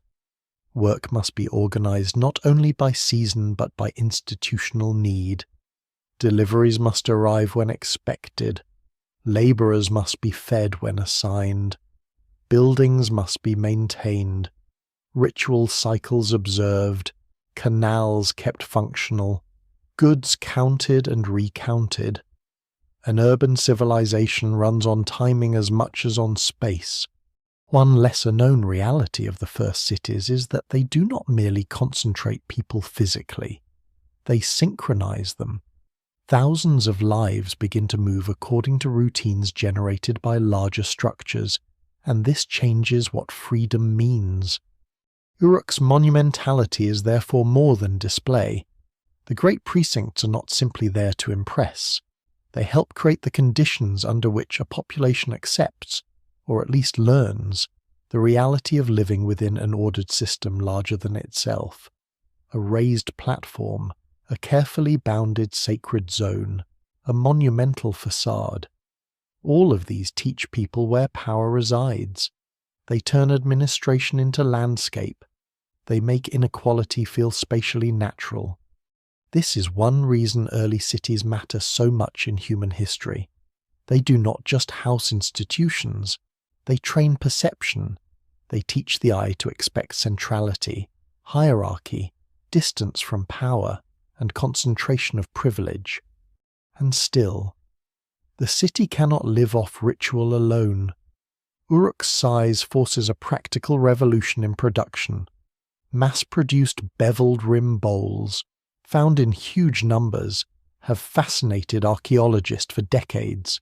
Their precise function is still debated, but they are often interpreted as containers linked to rationing or standardized distribution, whether for grain, bread, beer, or some combination of uses. Their sheer abundance hints at a world where provisioning large groups has become routine. This is a revealing detail because it draws the city away from abstraction and back into the body. Urban scale means feeding people at scale. It means regularized sustenance for labor that no longer operates entirely inside kin-based households. The first civilization may be remembered for temples and tablets, but it is held together just as much by bowls, bread, and measured portions. Standardization appears elsewhere too. Bricks, vessels, administrative practices, seals, and architectural forms all suggest a society increasingly comfortable with repetition under institutional control. This is not the repetition of tradition alone, it is operational repetition. The same container, the same mark, the same counted unit, the same planned space. Such regularity allows a system to expand because it reduces ambiguity.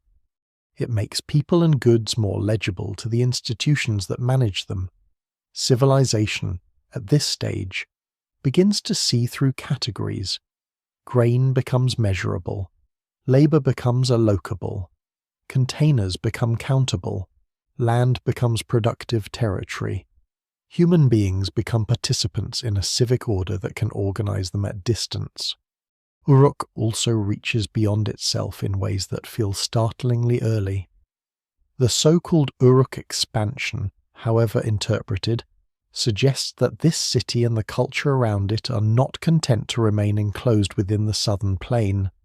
Material traits associated with Uruk appear across a broader zone, from northern Mesopotamia into neighboring regions. Some sites may have hosted southern colonists or merchant communities. Others may have adopted Uruk forms selectively for their own purposes. Scholars still debate the balance between trade, emulation, migration, and control. But even the uncertainty reveals something important. Urban civilization here is already producing a recognizable external footprint.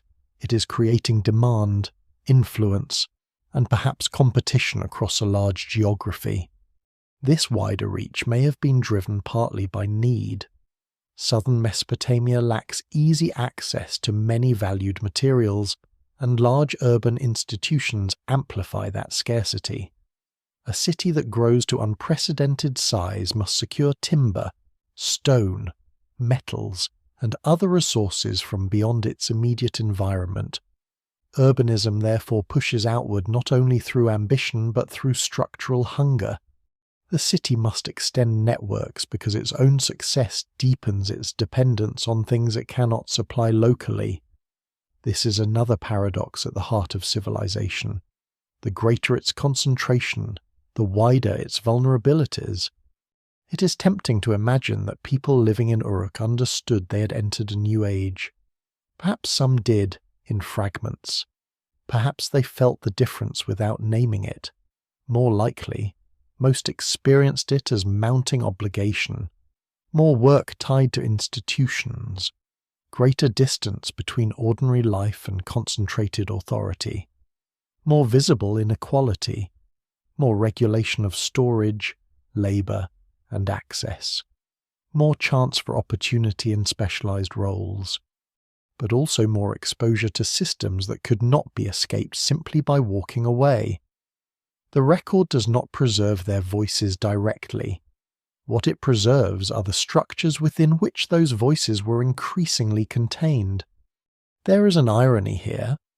Uruk is often called the first city, sometimes even the first real civilization, because it leaves evidence of extraordinary organization.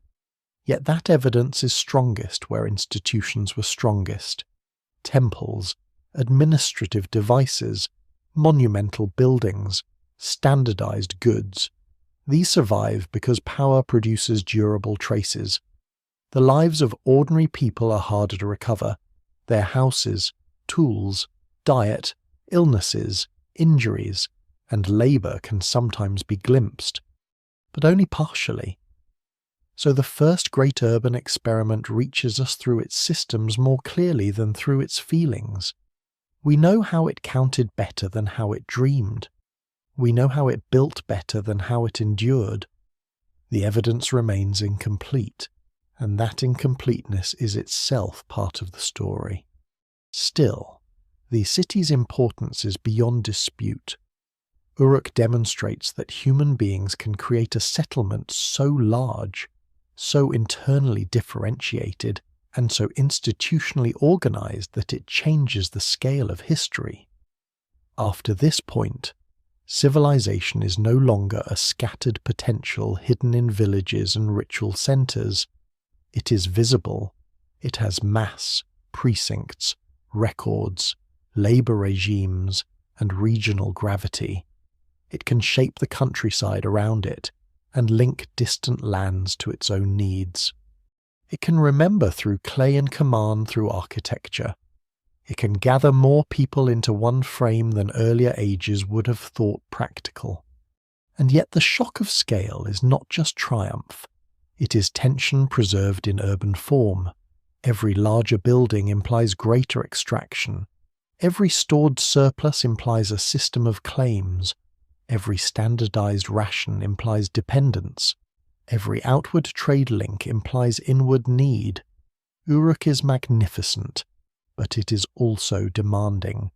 It marks the moment when civilization becomes clearly recognizable, because it is no longer local complexity alone. It is organized concentration under pressure. With enough institutional coherence to endure and enough internal strain to require constant management.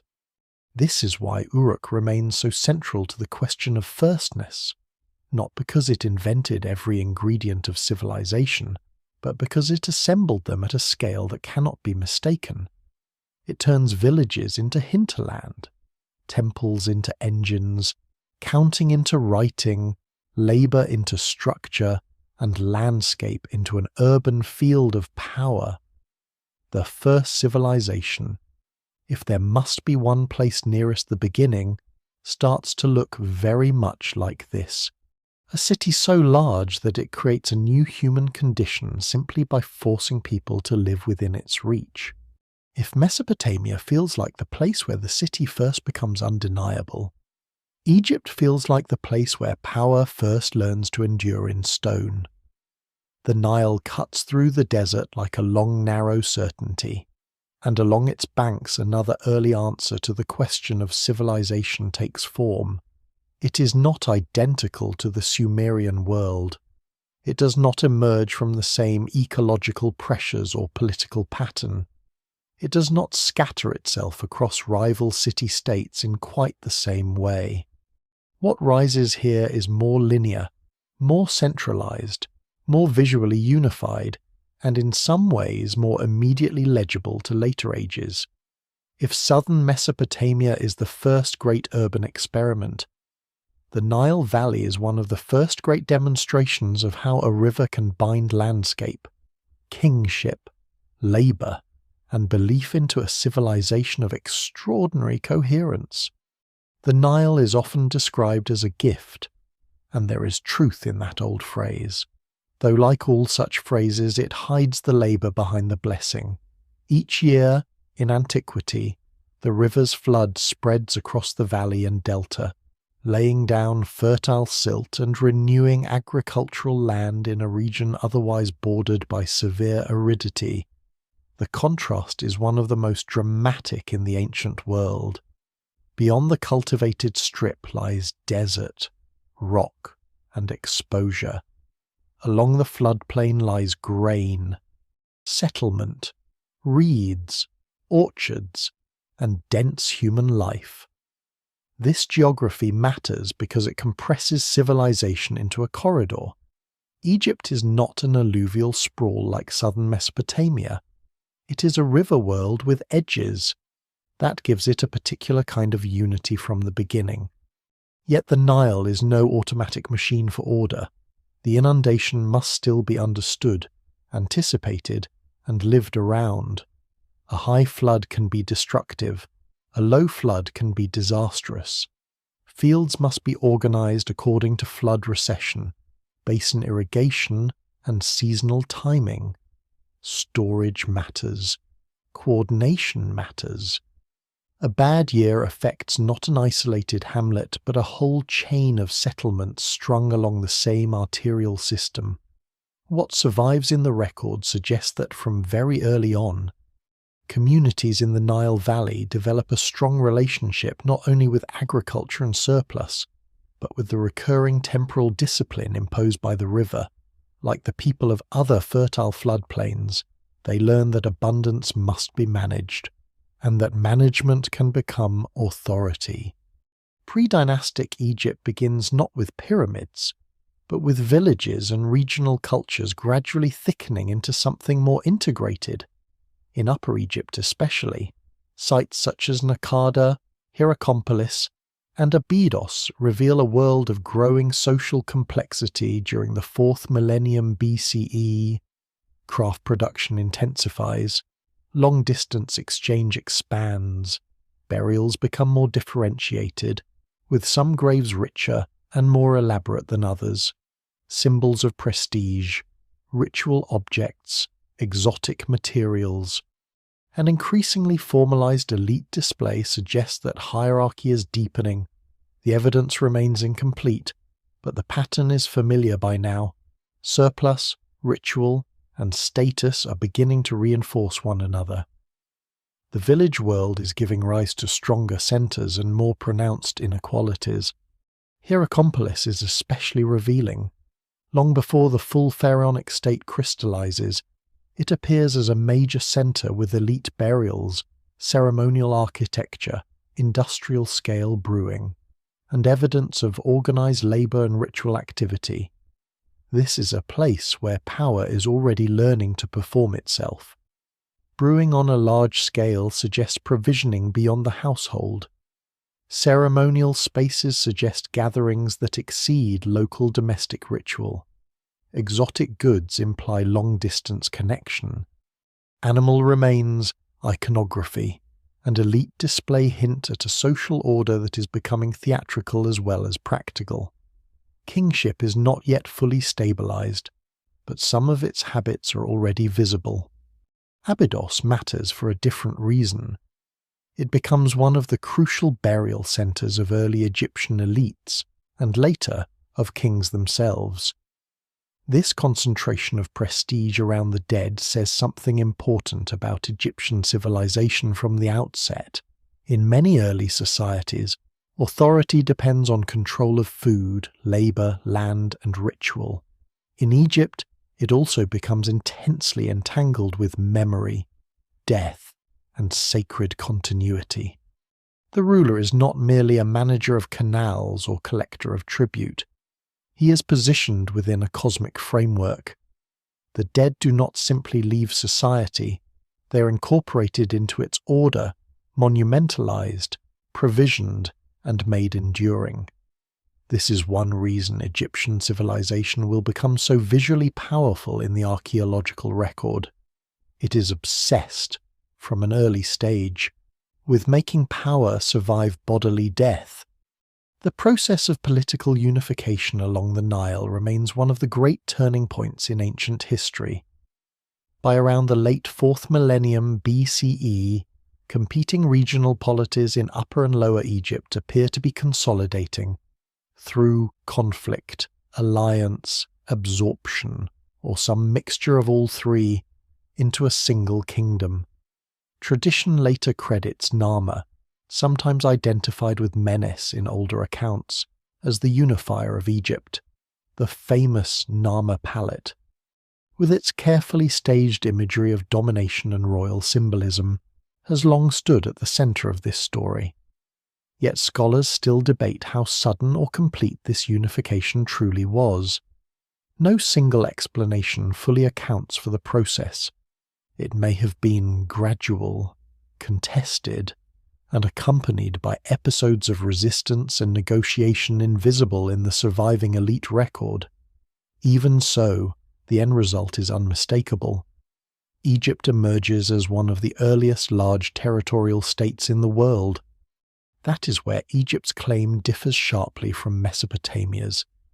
In southern Mesopotamia, urbanization appears early and dramatically, but political unity remains unstable for long periods. City-states compete, overlap, rise, and fall. In Egypt, the river corridor seems to encourage a stronger early logic of centralized rule. The pharaoh becomes not one king among rivals, but the focal point of a unified land stretching from the delta southward through the valley. Geography helps make this possible. The Nile is a natural spine. Communication is facilitated by the current and prevailing winds. The cultivated strip is relatively narrow and knowable. Deserts on either side provide both threat and protection. A kingdom organized along such a line has advantages in coherence that the open and shifting Mesopotamian plain does not easily grant. This early centralization changes everything. Administration becomes territorial rather than merely local. Taxation and labor mobilization can be imagined at the scale of a kingdom. Monument building can serve not just a city or temple precinct, but a state ideology that claims to encompass the whole land. Religious order and political order fuse in the body of the king with unusual intensity. The pharaoh is not simply divine by praise alone. He is the guarantor of Ma'at, the cosmic balance that links flood, fertility, justice, and the stability of the world. This gives Egyptian kingship a form of legitimacy at once practical and metaphysical.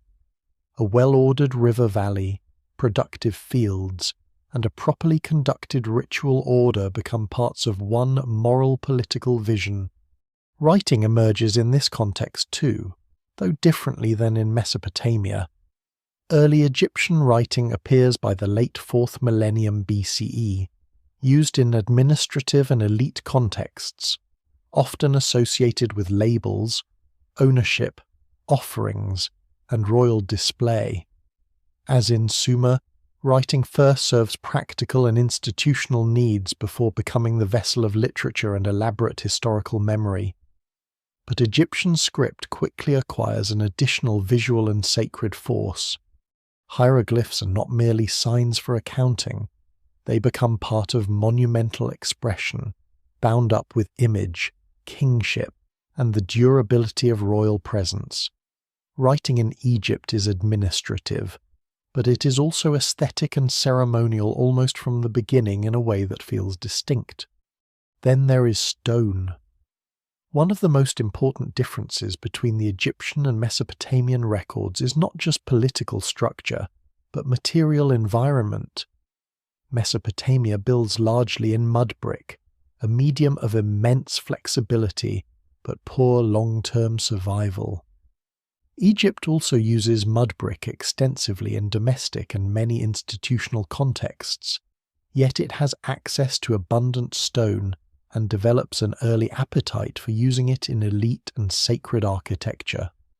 This gives Egyptian civilization an outsized afterlife in modern imagination. Later pyramids, temples, mastabas, statues, and carved relief survive with a dramatic visibility that the mud brick cities of Sumer rarely can. The durability of Egyptian power is therefore partly archaeological luck, but also partly a deliberate cultural choice to build for permanence. That permanence is already visible in the early dynastic period, before the Pyramid Age fully begins.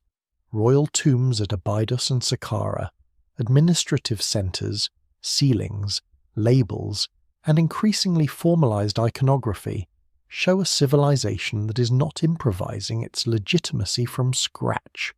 It is systematizing it. Officials emerge, regions are organized, royal names are inscribed, elite burial becomes an apparatus of state display. The kingdom starts to see itself as continuous, ordered, and sanctioned.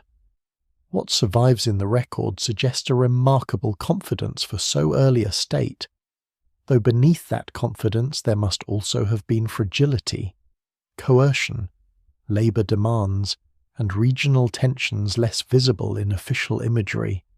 One lesser known but telling feature of early Egypt is how much its coherence depends on repeated performance. Unification is not a one-time achievement. It must be restated in ritual, image, taxation, mobility, elite appointments, and control of agricultural production. The famous image of the two lands, Upper and Lower Egypt joined under one ruler, is not just a celebration of success, it is a continual political act. The state must keep imagining itself whole in order to remain whole. This is true of all early civilizations, but Egypt makes the process unusually explicit. Its art, titulary, ceremonial objects, and burial practices all work to stabilize a single vision of order over a long, narrow landscape that could easily have fractured. So can Egypt be called the first civilization? Depending on the definition, it can certainly be called one of the earliest and one of the most compelling. If one emphasizes enduring territorial kingship, centralized administration, monumental projection of state power, and a river-based agricultural order bound tightly to divine rule, Egypt is a formidable claimant. If one emphasizes earliest large-scale urbanism or the very first writing, Mesopotamia still usually comes first. But the distinction should not conceal the deeper point. Egypt is not a secondary imitation waiting for Sumer to show the way. It is a parallel early solution to the same broad human problem, how to turn floodplain abundance into durable political and symbolic order. The Nile makes that order feel almost serene when viewed from a distance. Later monuments reinforce the illusion. But early Egyptian civilization, like every civilization, is built from pressure. The pressure of timing the flood, of organizing labor, of holding regional elites within a common system, of extracting surplus without destroying legitimacy, of embedding political power in cosmic necessity. It appears smoother than Mesopotamia because its ideology of unity is smoother and its geography is more disciplined. Yet beneath the polished stone and royal symbols lies the same hard foundation, seen elsewhere in the ancient world: grain, storage, administration, ritual, hierarchy, and the immense labor of persuading a population that the system above them is as natural as the river itself. That is why Egypt matters so much in the search for beginnings. It proves that civilization does not have only one early shape. The first recognizable civilizations do not all emerge as noisy clusters of competing cities. Some emerge as corridors of order. Some centralize early. Some monumentalize memory more aggressively. Some make the ruler the axis on which land and cosmos both turn.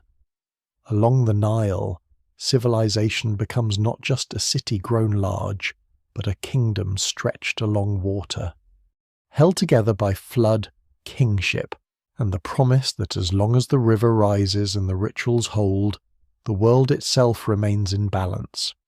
Once Mesopotamia and Egypt enter the frame, the temptation is to let the question close. The first civilization, it seems, must belong to one of them.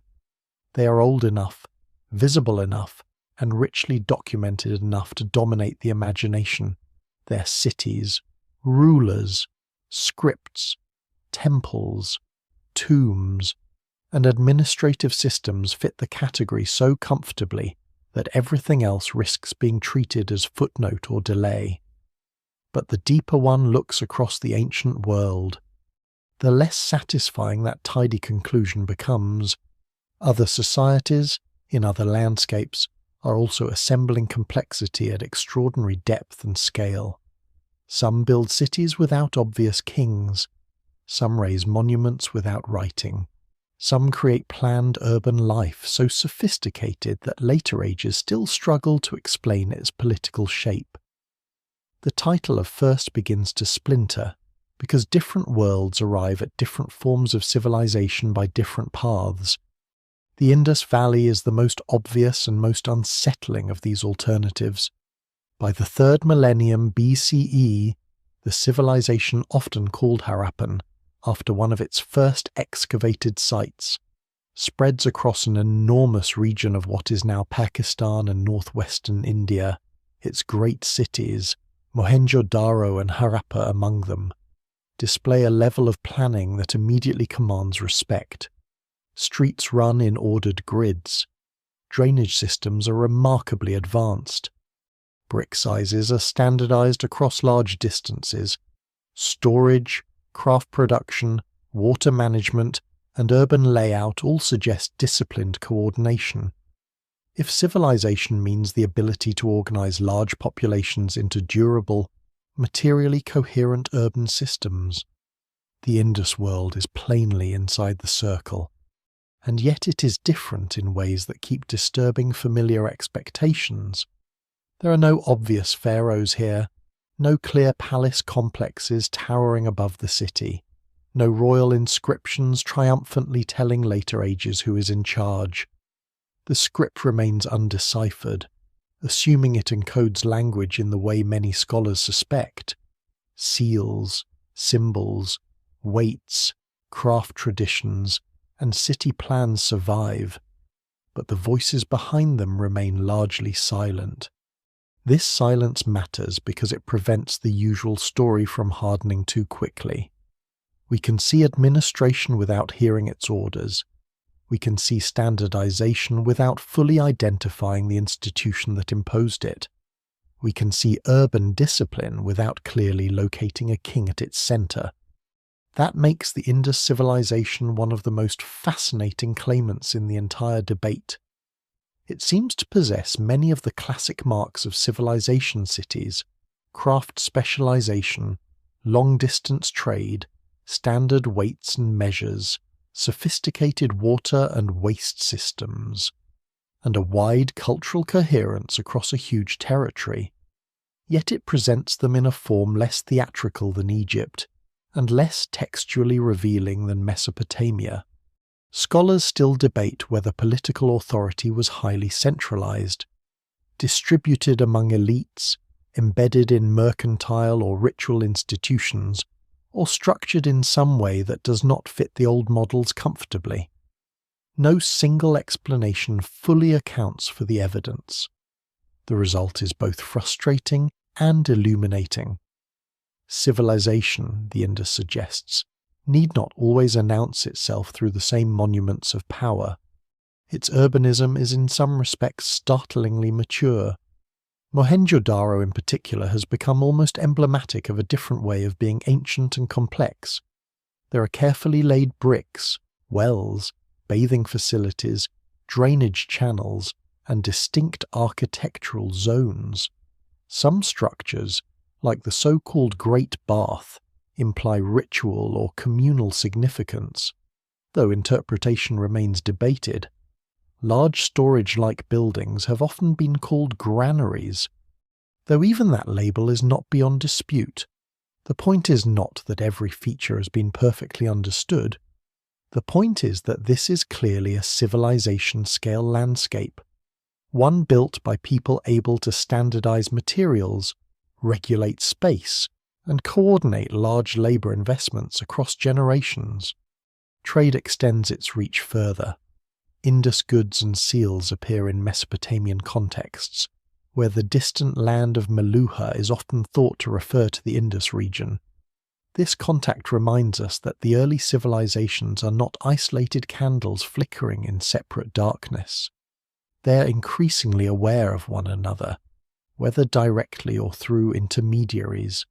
Goods, ideas, motifs, and demands move between them. The ancient world is beginning to knit together at its edges. A civilization's claim to importance is therefore not only internal, it is also visible in the way it enters wider systems of exchange. Then there is Norte Chico, or Caral Soup, on the coast of present-day Peru, a society so early and so unusual that it often feels like an argument against any narrow definition.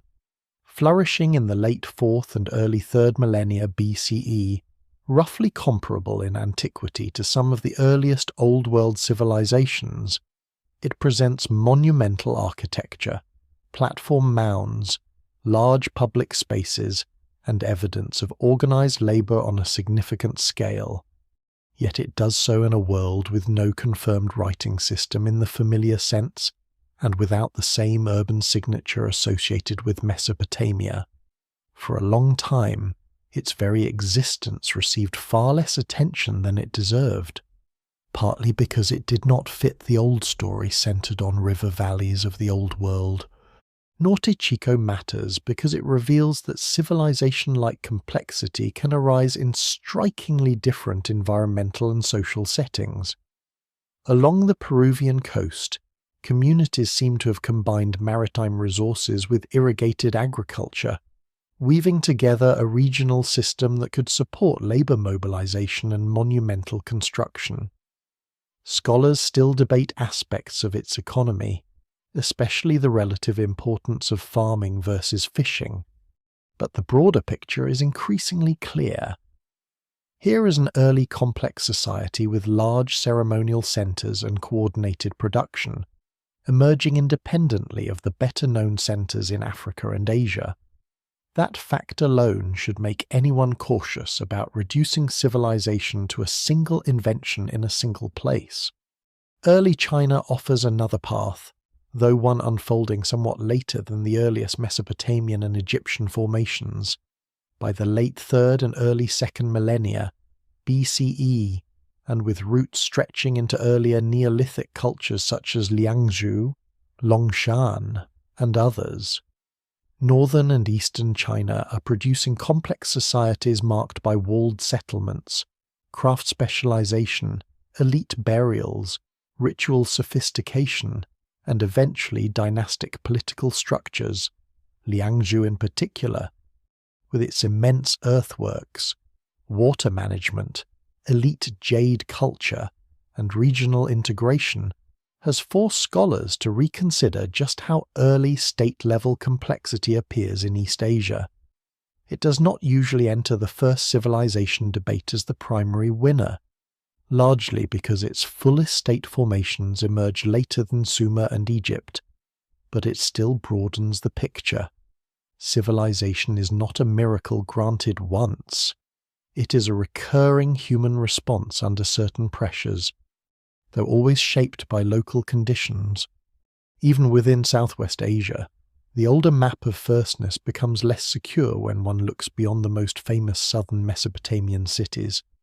Northern Mesopotamia, the Iranian Plateau, the Levant, and Anatolia all contribute elements that complicate any claim of pure origin. Ritual centers, exchange networks, metallurgy, settlement hierarchies, and symbolic systems develop across wide regions. The South may offer the earliest widely accepted fusion of city, writing, and large-scale administration, but it is nourished by broader worlds. Civilizations are rarely born in isolation. They crystallize out of zones of interaction where people, goods, and techniques have already been moving for generations. One of the most surprising truths, then, is that different ancient societies can plausibly claim to be first in different categories. Mesopotamia may be first in widely accepted full urbanism with writing. Egypt may be first in durable territorial kingship on a monumental scale. The Indus may represent one of the earliest and most sophisticated examples of planned urban life with sanitation and standardization spread across vast distances. Norte Chico may be among the earliest cases of monument-building complex society in the Americas, emerging independently and astonishingly early. Early China shows that large-scale complexity takes root in yet another ecological and cultural setting, with its own sequence of thresholds. This is not a trick of classification. It reflects something real about the ancient world. Civilization is not one trait but a bundle of traits, and bundles can be tied in different orders. One society may develop cities before strong monarchy, Another may centralize kingship before dense urban competition. Another may standardize space and craft without leaving deciphered texts. Another may build large ceremonial centers from regional cooperation before anything like later imperial bureaucracy appears. The evidence remains incomplete, and modern labels often flatten variation into familiar narratives. But what survives in the record suggests that human beings discover several ways to become civilizational. There is also the problem of survival.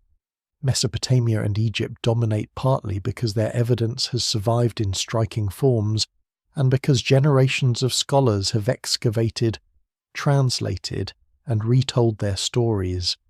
Other regions suffer different preservation conditions, different research histories, and at times different levels of global attention. A civilization that leaves stone monuments and readable inscriptions is always easier to celebrate than one whose records remain undeciphered, or whose architecture survives only in eroded platforms. This does not make the latter less important. It only makes them harder to narrate in the old confident style. So the map of early civilization begins to resemble not a race with a single winner, but a widening constellation. Different centers brighten at different moments. Some are brighter because their evidence is louder. Some remain dimmer because time or chance has muted them. Yet together they make the same point. Human societies do not climb one ladder in one place and then teach the rest of the world how to be complex. They repeatedly discover, under different skies and beside different waters, that settled abundance, coordination, memory, ritual, and inequality can be woven into systems large enough to change history. That is why these other claimants matter so much. They do not overthrow Mesopotamia or Egypt. They prevent them from becoming too simple. They remind us that firstness is rarely singular in human history, especially when the category being measured contains so many moving parts. The earliest civilizations are not copies of one original. They are parallel answers to a set of recurring questions: how to feed many, how to organize labor, how to bind strangers into one order, how to make authority visible, how to remember beyond living memory, and how to turn a landscape into a durable human world. Once that becomes clear, the old question changes shape again. It is no longer just who came first, it is first in what sense, by what evidence, and according to which threshold. And the answer, increasingly, is that the ancient world was crowded with beginnings. If cities are the body of civilization, writing is often treated as its memory. That assumption runs deep. A people who leave inscriptions, tablets, labels, records, and named rulers seem easier to place inside history than those who leave only walls, bones, tools, and silence. Writing appears to solve the problem of uncertainty. It gives dates, names, taxes, offerings, victories, lineages. It lets institutions outlive the people who first built them. It allows orders to travel, debts to persist, myths to be repeated, and rulers to speak beyond death. It is no surprise that many definitions of civilization place writing near the center. Yet the closer one looks, the more complicated that confidence becomes. Writing transforms civilization, certainly, but whether it defines it is another matter. The earliest writing does not begin in grandeur, it begins in pressure, in southern Mesopotamia. During the late 4th millennium BCE, the growth of large institutions, stored surplus, labor obligations, and administrative complexity creates a problem that memory alone cannot easily manage. Tokens, sealings, and accounting devices have already existed in earlier forms. Goods can be counted through objects and impressions. But as the city grows, and as temple or institutional households absorb more labor and resources, The need for more durable and more flexible record-keeping becomes harder to ignore. Clay tablets bearing signs emerge from this world not as literature, but as administration. Civilization first writes to count. This detail matters because it strips some of the later romance away and reveals the machinery underneath. Writing is often imagined as a sudden flowering of thought, the dawn of history in a noble intellectual sense. In reality, its earliest surviving uses are often dry, repetitive, and practical. Lists of commodities, measures of grain, allocations of labor, containers, animals, offerings. This does not make the invention less astonishing. It makes it more revealing. Civilization does not first write to reflect on itself. It writes to manage itself. The city becomes too large, its obligations too layered, its institutions too durable, to rely only on spoken memory and mutual recognition. Marks pressed into clay become a new form of control. Once that threshold is crossed, however, the consequences reach far beyond bookkeeping. A record can travel across time in a way memory cannot. It can survive the death of the person who made it. It can be checked, cited, stored, revised, accumulated. Administration becomes less personal and more institutional because the account outlasts the accountant. This matters enormously in any large society. A king may die, a steward may be replaced, a temple official may fall from favor, but the tablet remains. The written sign gives the institution a longer life than the individual. It allows civilization to grow more abstract, and abstraction is power. That is one reason writing so often seems inseparable from the rise of the state. A state must see, it must know who owes, who stores, who serves, who belongs, who can be summoned, what has been collected, what remains in reserve. The more territory and population a political order tries to organize, the more valuable some stable information system becomes. Yet the relationship is not perfectly simple. Some early states rely heavily on oral systems, visual symbols, personal oversight, and local memory longer than modern people often assume. Conversely, writing can appear in narrow administrative or elite contexts before it fully permeates society. The evidence remains incomplete, and the spread of literacy in ancient civilizations is usually much narrower than the grand monuments later suggest. Egypt offers a parallel but distinct case. Early hieroglyphic writing appears by the late 4th millennium BCE, associated with labels, ownership marks, royal display, and administrative contexts. Like Mesopotamian writing, it begins close to power and institutional need. But in Egypt, script very quickly acquires a different public presence. Hieroglyphs are not only practical marks, they are images, arranged with visual care and sacred force. They attach themselves to kingship, tombs, and ceremonial permanence in ways that make writing part of the architecture of authority. A name inscribed on stone is not merely information, it is continuation. It is survival. Writing in Egypt helps turn rule into memory and memory into sacred durability. This is where the relationship between writing and civilization becomes especially interesting. Writing does not merely record power, it amplifies it. A ruler whose deeds are inscribed is harder to forget. A temple whose offerings are catalogued is easier to manage. A boundary that is named and marked acquires sharper force. A myth written down can be repeated with unusual fidelity, though never perfect fidelity, across generations.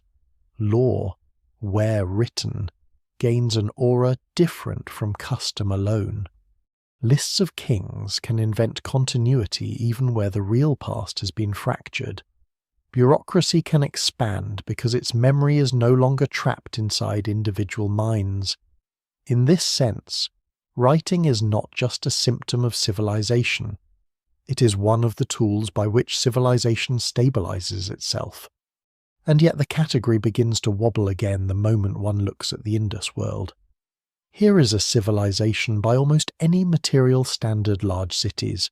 Standardization, exchange networks, specialized production, region-wide coherence, sophisticated water systems.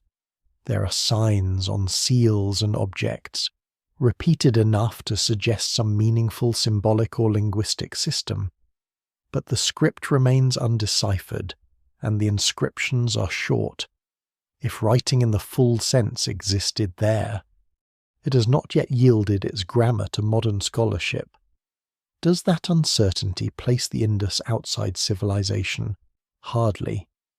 It reveals instead how dangerous it is to let one surviving technology become the sole gatekeeper of human complexity.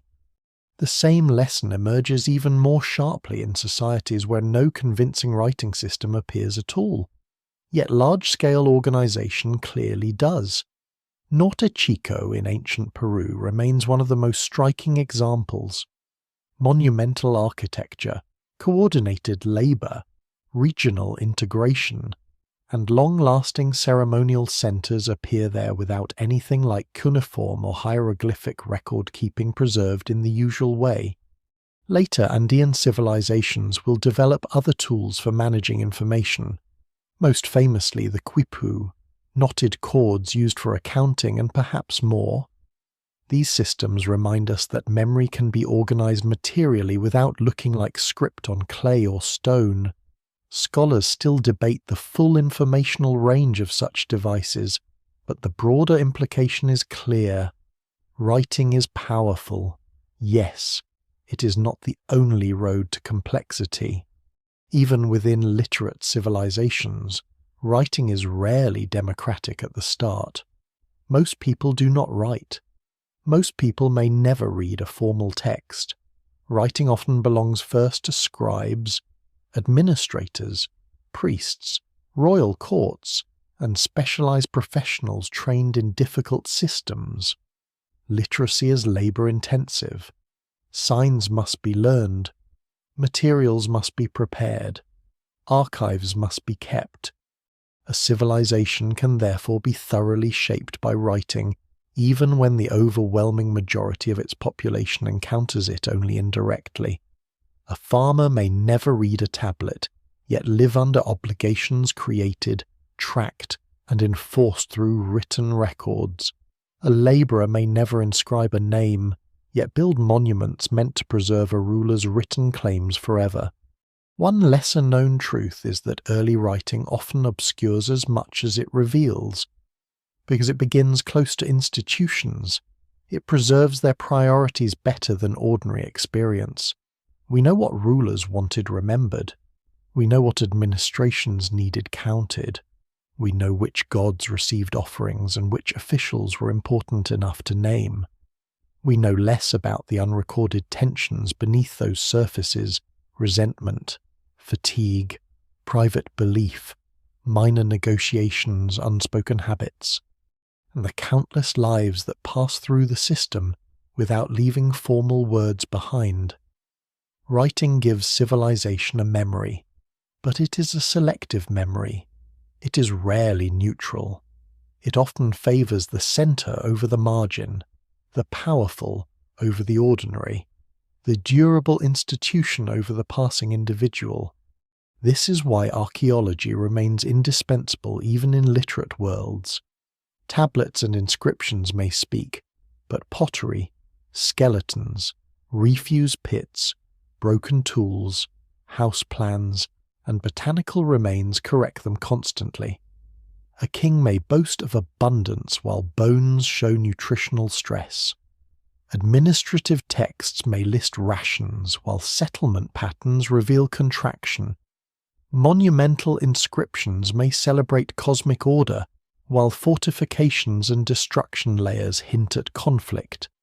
No single explanation fully accounts for early civilization if one listens only to what it said about itself. Writing is one witness among many, and often a partial one. Still, it would be wrong to minimize the magnitude of its change. Once a civilization writes, history begins to accumulate differently. The past can be curated, genealogies can be lengthened, precedents can be invoked, instructions can be transmitted across distance and time. Myths can be standardized enough to become instruments of cultural continuity. Writing enlarges the reach of dead voices. It lets the absent command the present.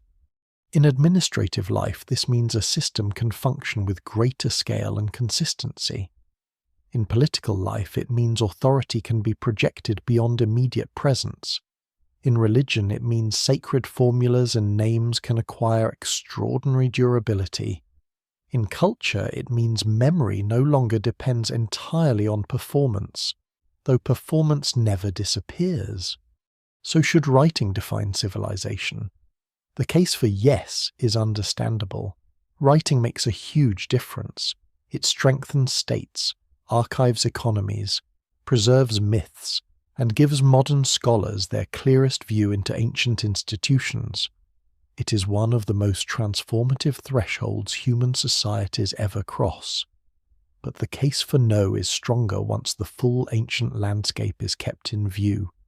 Civilizational complexity clearly exists in places where writing is absent, uncertain, short, undeciphered, or narrowly confined. Cities can function, monuments can rise, labor can be organized, trade can span great distances, and power can harden without abundant readable text. What writing does is not create civilization from nothing. It changes the scale, durability, and self-consciousness of civilizations already underway. Perhaps the better way to see it is this. Agriculture anchors people, surplus frees and binds them, cities concentrate them, hierarchy orders them, writing remembers them, or at least remembers the system that governs them. It is one threshold among several, and one that matters immensely because it allows the others to persist more forcefully. But it is not the only threshold, and it is not always the first crossed. The oldest civilizations are not simply the first to write. They are the first to build durable worlds larger than kinship and memory alone. Writing strengthens those worlds. It does not always inaugurate them. That is why the earliest tablets and inscriptions feel so moving, even when they are nothing more poetic than rations or labels. They stand at the moment when civilization begins to externalize its own mind. Grain, labor, and offerings are no longer only experienced. They are recorded. The city begins to speak to itself in marks. The state begins to remember what it has done. The ruler begins to push his name against time, and yet, beyond the archive, fields still flood, labourers still strain, households still cook and bury and endure as they always have. Writing transforms the upper structure of civilization, but it rests on the same old human foundation bodies, seasons, dependence, and the hope that what is stored, whether in granary or clay, will last long enough to carry life through the next uncertainty. By the time civilization becomes visible in the record, it is already doing more than feeding people and housing them. It is arranging them. It is deciding who stands closer to the gods, who commands labor, who stores grain, who records obligations, who serves, who obeys, and who is remembered after death. Cities do not hold together through population alone. They require binding forces, and in the earliest civilizations those forces are rarely separate. Religion, administration, surplus. Ritual, hierarchy, and coercion overlap so thoroughly that trying to isolate one from the others can become misleading. Temples are not just sacred, palaces are not just political. Storehouses are not just economic. Civilization begins to work when these institutions reinforce one another strongly enough to make social order feel inevitable. Temples stand near the beginning of this process for a reason. In early Mesopotamia especially, the temple appears not merely as a religious center, but as one of the earliest great organizers of collective life. It receives offerings, controls land, stores goods, manages labor, stages ritual, and gives visible form to a world in which fertility, divine favor, and institutional order are inseparable. A harvest is not just weather and work. It is a sign that the gods have not withdrawn their support. A city's prosperity is not merely practical success. It is proof, or at least the claim, that the sacred center continues to mediate between human need and cosmic stability. That claim matters because it can turn obedience into piety. Labor done for the temple is not just labor extracted by an institution. It can be framed as service to the divine order that keeps the fields fertile and the city safe. Grain stored in temple facilities is not merely wealth held out of reach of ordinary households. It can be presented as an offering, a reserve, a duty. This is one of the great civilizational innovations, and one of the most consequential. Power learns to speak in sacred language. Once that happens, hierarchy becomes harder to challenge because it is no longer only social, it is cosmological. Yet religion does not explain everything by itself. Early civilizations are full of practical demands that no ritual can solve without organization. Canals need clearing, walls need repair, surplus must be gathered, measured, stored, and redistributed. Workshops require raw materials. Labor gangs must be fed. Dependent villages must remain tied to the center. Roads or river routes must stay functional. Disputes over land and obligation cannot all be settled through household custom. Once populations become large and relationships impersonal, administration enters here not as some cold, late addition to sacred life, but as its partner, the temple official, the steward, the scribe, the overseer, and later the royal officer all become custodians of a new order in which practical management and sacred legitimacy continuously support one another. This fusion is why early states can appear so total when viewed from a distance. The ruler is not only a leader, he is a pivot between worlds. In Egypt this becomes especially explicit. The pharaoh does not merely reign. He maintains Ma'at, the balance that keeps the cosmos, the river, the land, and society in proper alignment. To obey him is not simply to submit to power, it is to participate in the maintenance of order itself.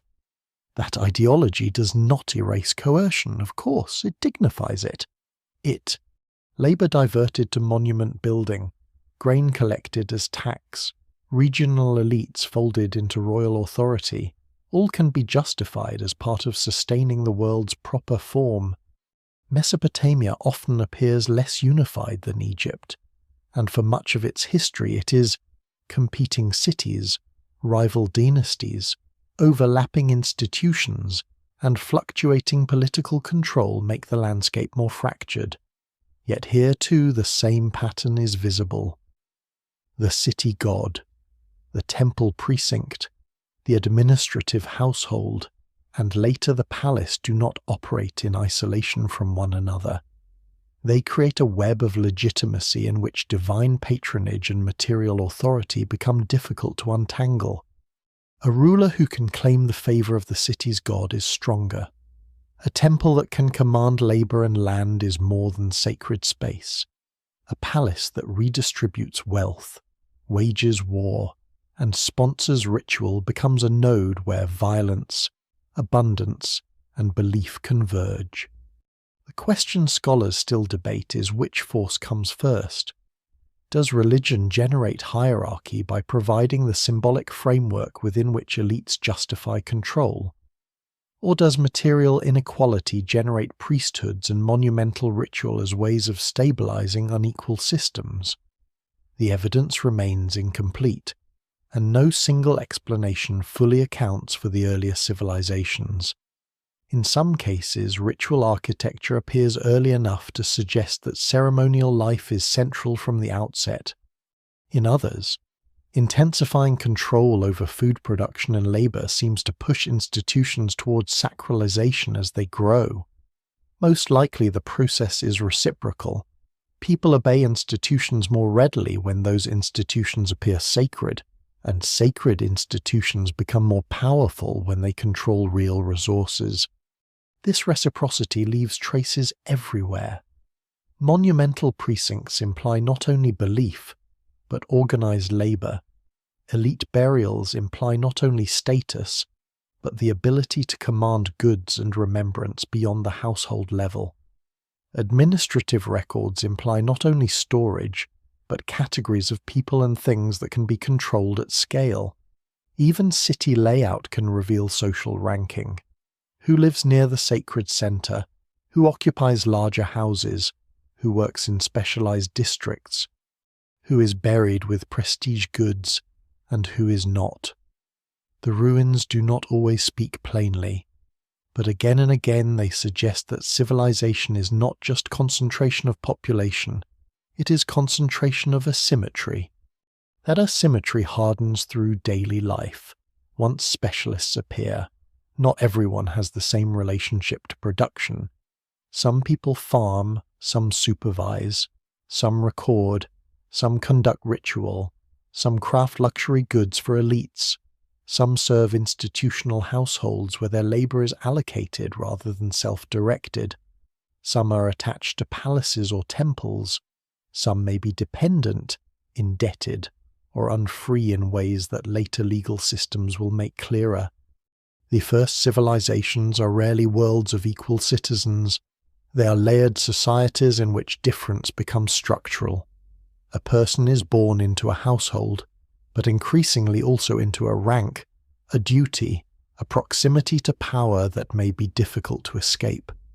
One lesser-known aspect of this development is how much early civilization relies on spectacle. Monumentality is not only practical or sacred, it is pedagogical.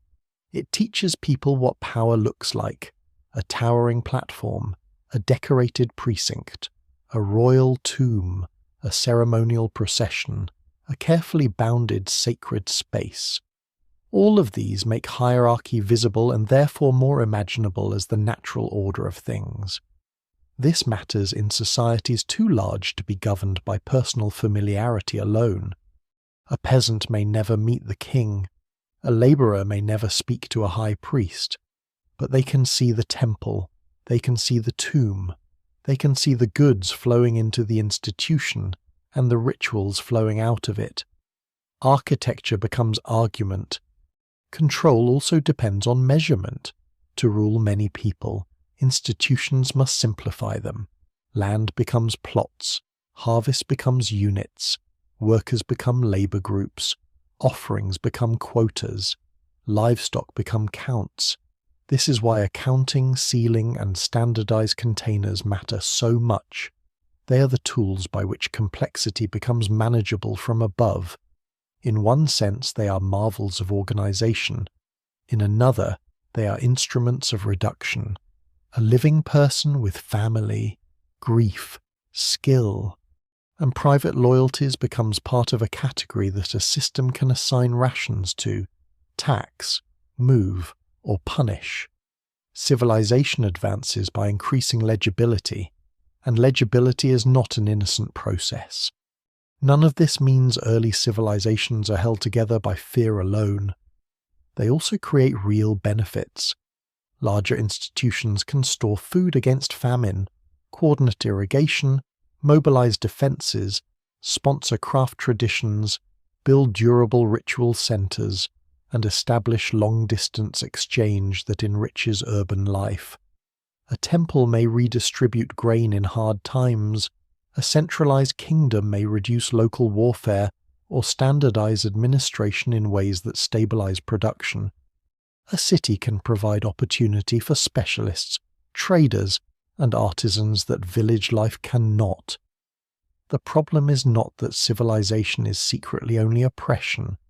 The problem is that its benefits and burdens are never evenly distributed, and its most stable institutions often depend on convincing the majority that inequality is either wholly, necessary, or both. This is especially clear in labor organization. The monuments of early civilization do not rise through vague collective enthusiasm. They require planning, extraction, provisioning, and discipline. Workers must be assembled, fed, directed, and often housed. Some may be seasonal laborers fulfilling obligations. Some may be attached dependents. Some may be elites managing crews rather than participating directly. However, the details vary. The principle is the same. Civilization turns human effort into visible structure through systems that can command more work than the household alone could ever mobilize. Every great building is therefore a social diagram. It shows not just what people believed, but how many could be made to act together under authority. And authority, once established, tends to reproduce itself through memory. Kings commission inscriptions, temples preserve traditions, elite burials declare rank across generations, dynasties compose origin stories. The first civilizations do not merely control the present.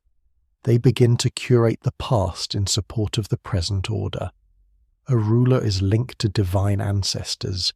A city is presented as eternally favored. A kingdom is imagined as the natural form of the land. Scholars still debate the precise origins of many such traditions, but the pattern is unmistakable.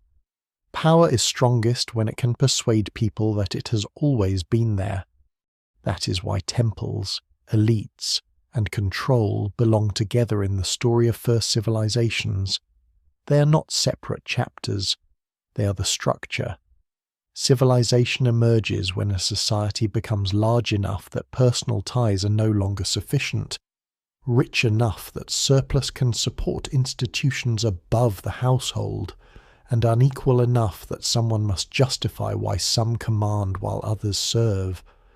Religion offers meaning. Administration offers tools.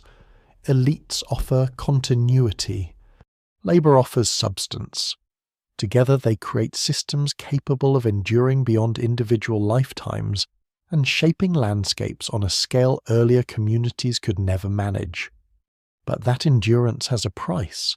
The same systems that produce writing, monuments, law, and statecraft also narrow freedom for many of the people living under them. They demand labor, tribute, obedience, and belief. They take the uncertainties of nature and convert them into the certainties of hierarchy. The village asks people to remain. Civilization asks them to belong to something larger that may not know their names. That is the bargain at its heart. And from the very beginning it is both astonishing and uneasy. The ruins never answer as cleanly as the question demands.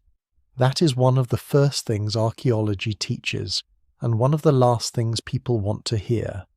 A city buried in dust looks decisive from above.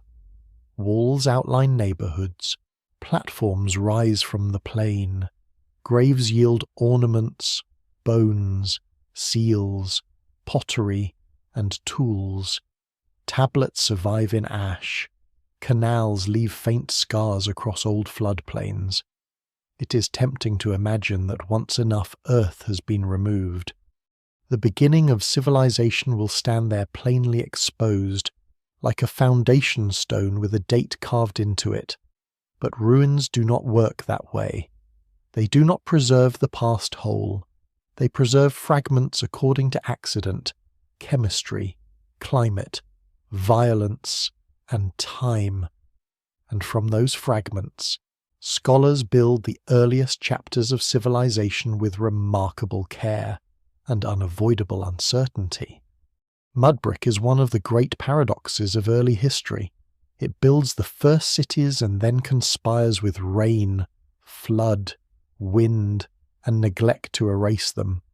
Whole neighborhoods can collapse back into mounds that are almost indistinguishable from the soil around them. Walls melt, thresholds blur, roofs vanish completely. What remains is not a city waiting politely underground, but a compressed and damaged archive. Each occupation layer is the residue of countless ordinary acts cooking, storing, discarding, rebuilding, mourning, repairing, sweeping, burning fuel, shaping clay, breaking vessels, trampling floors. Archaeology recovers civilization not through one grand discovery, but through the patient reading of those accumulations. That reading begins with context. A pot means little by itself. A pot found in a storage room beside ceilings, grinding stones, charred grain, and administrative debris begins to suggest a system. A burial means little alone. A burial placed beneath a house floor, surrounded by certain goods and repeated according to a local pattern, begins to speak about ancestry, domestic ritual, and social ranking. A fragment of wall means little alone. A repeated pattern of walls, aligned with the lanes or courtyards and rebuilt over generations, begins to reveal a settlement structure. Civilization is rarely found in single objects. It is found in relationships between them. Pottery is one of the most humble and most powerful of these clues. Broken ceramics survive where wood and textiles perish.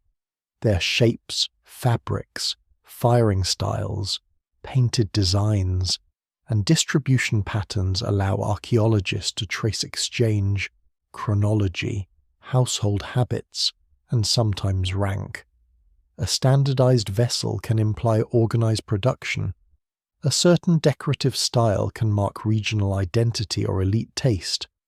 Mass-produced bowls in an institutional setting may point toward rationing systems or labor management.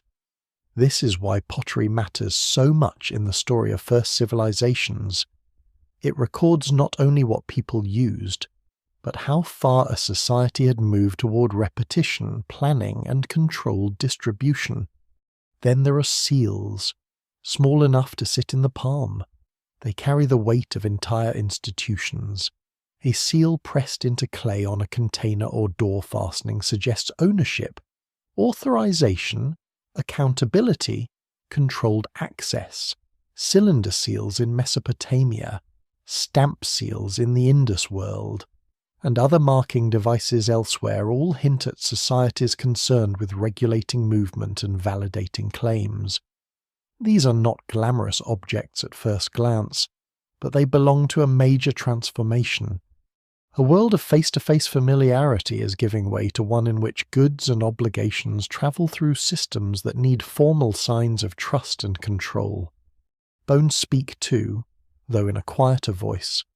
Human skeletons reveal age, disease, injuries, nutritional stress, repetitive labor, burial treatment, and sometimes migration through isotopic analysis. Animal bones show diet, herd management, hunting pressure, ritual selection, and economic priorities. Botanical remains, seeds, phytoliths, pollen, and charred grains reveal what's cultivated, stored, consumed, and perhaps lost in fire. Together, these traces allow archaeology to reconstruct entire food systems. A civilization is not only its monuments, it is its calories. What people ate, how reliably they ate, and who ate better than others are among the most revealing facts of all. This can produce startling corrections to older views. A civilization celebrated in texts for abundance may leave bodies marked by strain and malnutrition. A monumental center imagined as purely sacred may prove to have been deeply entangled in redistribution and production. A city described as sudden and revolutionary may reveal beneath it a long local sequence of smaller settlements, indicating gradual growth rather than abrupt invention. Scholars still debate many such cases, because the evidence rarely points in only one direction. No single explanation fully accounts for a site once all its layers, objects, eco-facts, and architectural phases are taken seriously. Settlement layers are especially important in the search for beginnings. On tells across Southwest Asia and beyond, centuries or millennia of repeated occupation create artificial mounds built by human life itself. Each layer is a record of staying, rebuilding, and changing. One period may show modest houses and household storage. A later one may reveal larger buildings, public structures, craft areas, formal courtyards, or defensive works, step by step. The mound preserves not a moment of civilizational birth, but a sequence of thresholds crossed over time. This is often where the popular imagination struggles most. There is rarely a clean line where one day there is a village and the next a civilization. The mound shows instead a long accumulation of decisions that only later appear revolutionary. Even destruction can be informative.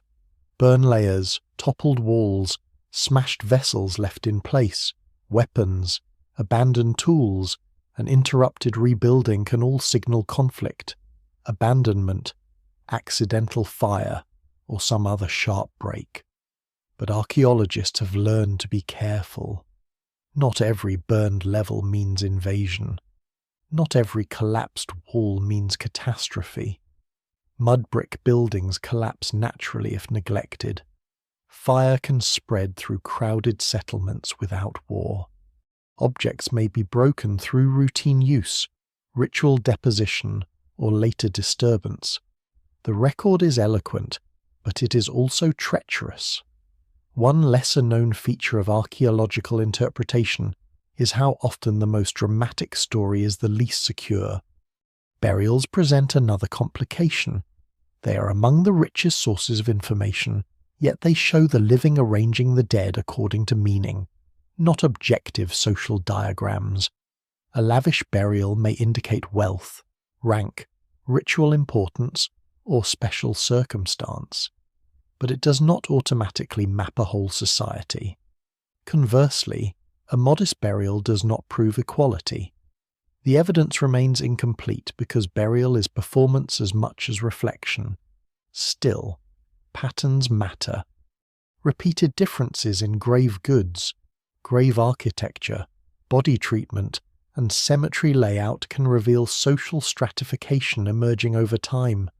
In early civilizations, the dead often show hierarchy before written texts explain it. The archaeology of ordinary life may be the most revealing of all.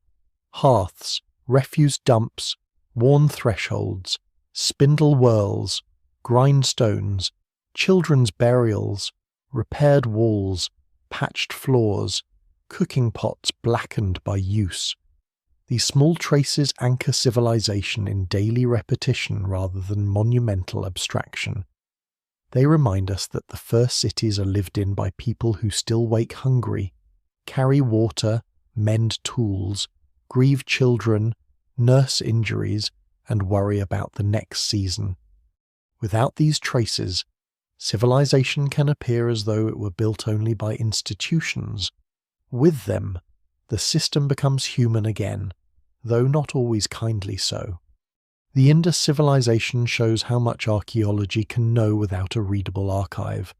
Its planned streets, drains, standardized bricks, craft quarters, seals, weights, wells, and regional consistency all speak powerfully even in the absence of deciphered texts. In some ways, this is an ideal reminder that civilization is legible materially before it is legible verbally. A city can reveal governance through its drainage. A society can reveal standardization through its bricks. Exchange can be seen in materials carried over distance. Authority can be inferred from layout, repetition, and controlled production, even when no king has yet introduced himself by name. At the same time, archaeology cannot answer everything. It can reveal that a large building existed, but not always whether it was temple, storehouse, palace, or some hybrid unfamiliar to modern categories. It can show differential diet, but not always the exact rules that produced it. It can detect long-distance trade, but not always whether that trade was state-controlled, merchant-driven, ritualized, or opportunistic. It can uncover signs on seals, but if the script resists decipherment, entire dimensions of meaning remain closed. The silence of ruins is not empty, it is selective. This selectivity is intensified by preservation itself. Dry climates preserve different materials than wet ones.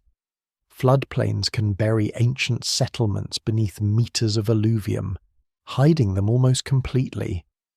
Rising seas have drowned coastal zones where some early communities may once have flourished. Later construction destroys earlier layers. Looting removes objects from context, turning evidence into spectacle and stripping it of much of its value. Research history matters too. Some regions were excavated early and often, others late and unevenly. Some narratives became famous because empires and museums favoured them. Others remained obscure because they fit less comfortably into the classic story of civilization's birth. So what do the ruins really reveal? They reveal process more than proclamation. They reveal concentration before they reveal kings. They reveal inequality before they reveal law codes. They reveal storage, standardization, and institutional space before they reveal ideology in words. They reveal that civilization is built from repeated acts of organization, and that those acts leave physical signatures even when names are lost. They also reveal how much is missing. Great mounds and shattered precincts are not complete books, they are torn pages. And yet there is something extraordinary in how much can still be recovered. A seed trapped in ancient ash can testify to farming strategies. A residue inside a vessel can hint at beer, oil, or grain. Microscopic wear on teeth can reflect diet. Isotopes in bone can suggest migration or weaning patterns. Satellite imagery can trace ancient canals and buried settlement networks invisible from the ground. Remote sensing can reveal city plans beneath sand or field. Archaeology has become, in this sense, a science of restoring whispers to ruined landscapes. It cannot make the past whole again, but it can show that the first civilizations were not legends descending fully formed from myth. They were material worlds, structured and fragile, whose remains still carry the imprint of how they worked. That imprint is enough to change the question. The ruins do not identify a single first civilization with perfect finality. What they do reveal is the architecture of emergent villages thickening into centres, storage becoming institutional, houses giving way to precincts, burials showing rank, seals showing control, pottery showing standardization, bones showing labour, and layers showing time compressed by permanence. Civilization enters the world not as a declaration, but as an accumulation visible in mud, ash, brick, and broken things. The ruins tell us that much with great clarity. What they do not tell us, and perhaps never fully can, is where the story began in its most absolute sense. That remains partly buried, partly washed away, and partly lost in all the lives that built the first civilizations without ever imagining they were first at all. There is a deeper problem that lingers beneath all the evidence, and it has less to do with what has been found than with what has not. The earliest civilizations do not simply lie waiting to be uncovered. Many of them are gone in ways that leave little trace at all. Entire landscapes have shifted. Rivers have moved. Coastlines have drowned. Settlements have been buried beneath later cities or erased by time so completely that even their absence is difficult to recognize. The beginning of civilization is not just hidden. In many cases, it may be permanently lost. This is especially true along ancient coastlines. At the end of the last ice age, as global temperatures rise and ice sheets melt, sea levels climb dramatically. Over thousands of years, shorelines retreat inland, sometimes by many kilometers. Areas that once supported human settlement estuaries, river mouths, fertile coastal plains are submerged beneath the ocean. These are exactly the kinds of places where early sedentary life might have flourished, rich in fish, plant resources, fresh water, and transport routes. Yet if such communities existed, many now lie far beyond the reach of conventional archaeology. What survives on land may therefore represent only part of the story, a biased sample shaped by what the sea has spared. Rivers, too, conceal as much as they reveal. Floodplains are dynamic environments. Sediment accumulates, channels shift, old courses are abandoned, new ones carve through earlier layers. A settlement that once stood at the edge of a river may now be buried beneath meters of silt or eroded away entirely. In regions like Mesopotamia, where rivers have wandered across the plain for millennia, the archaeological landscape is both rich and incomplete.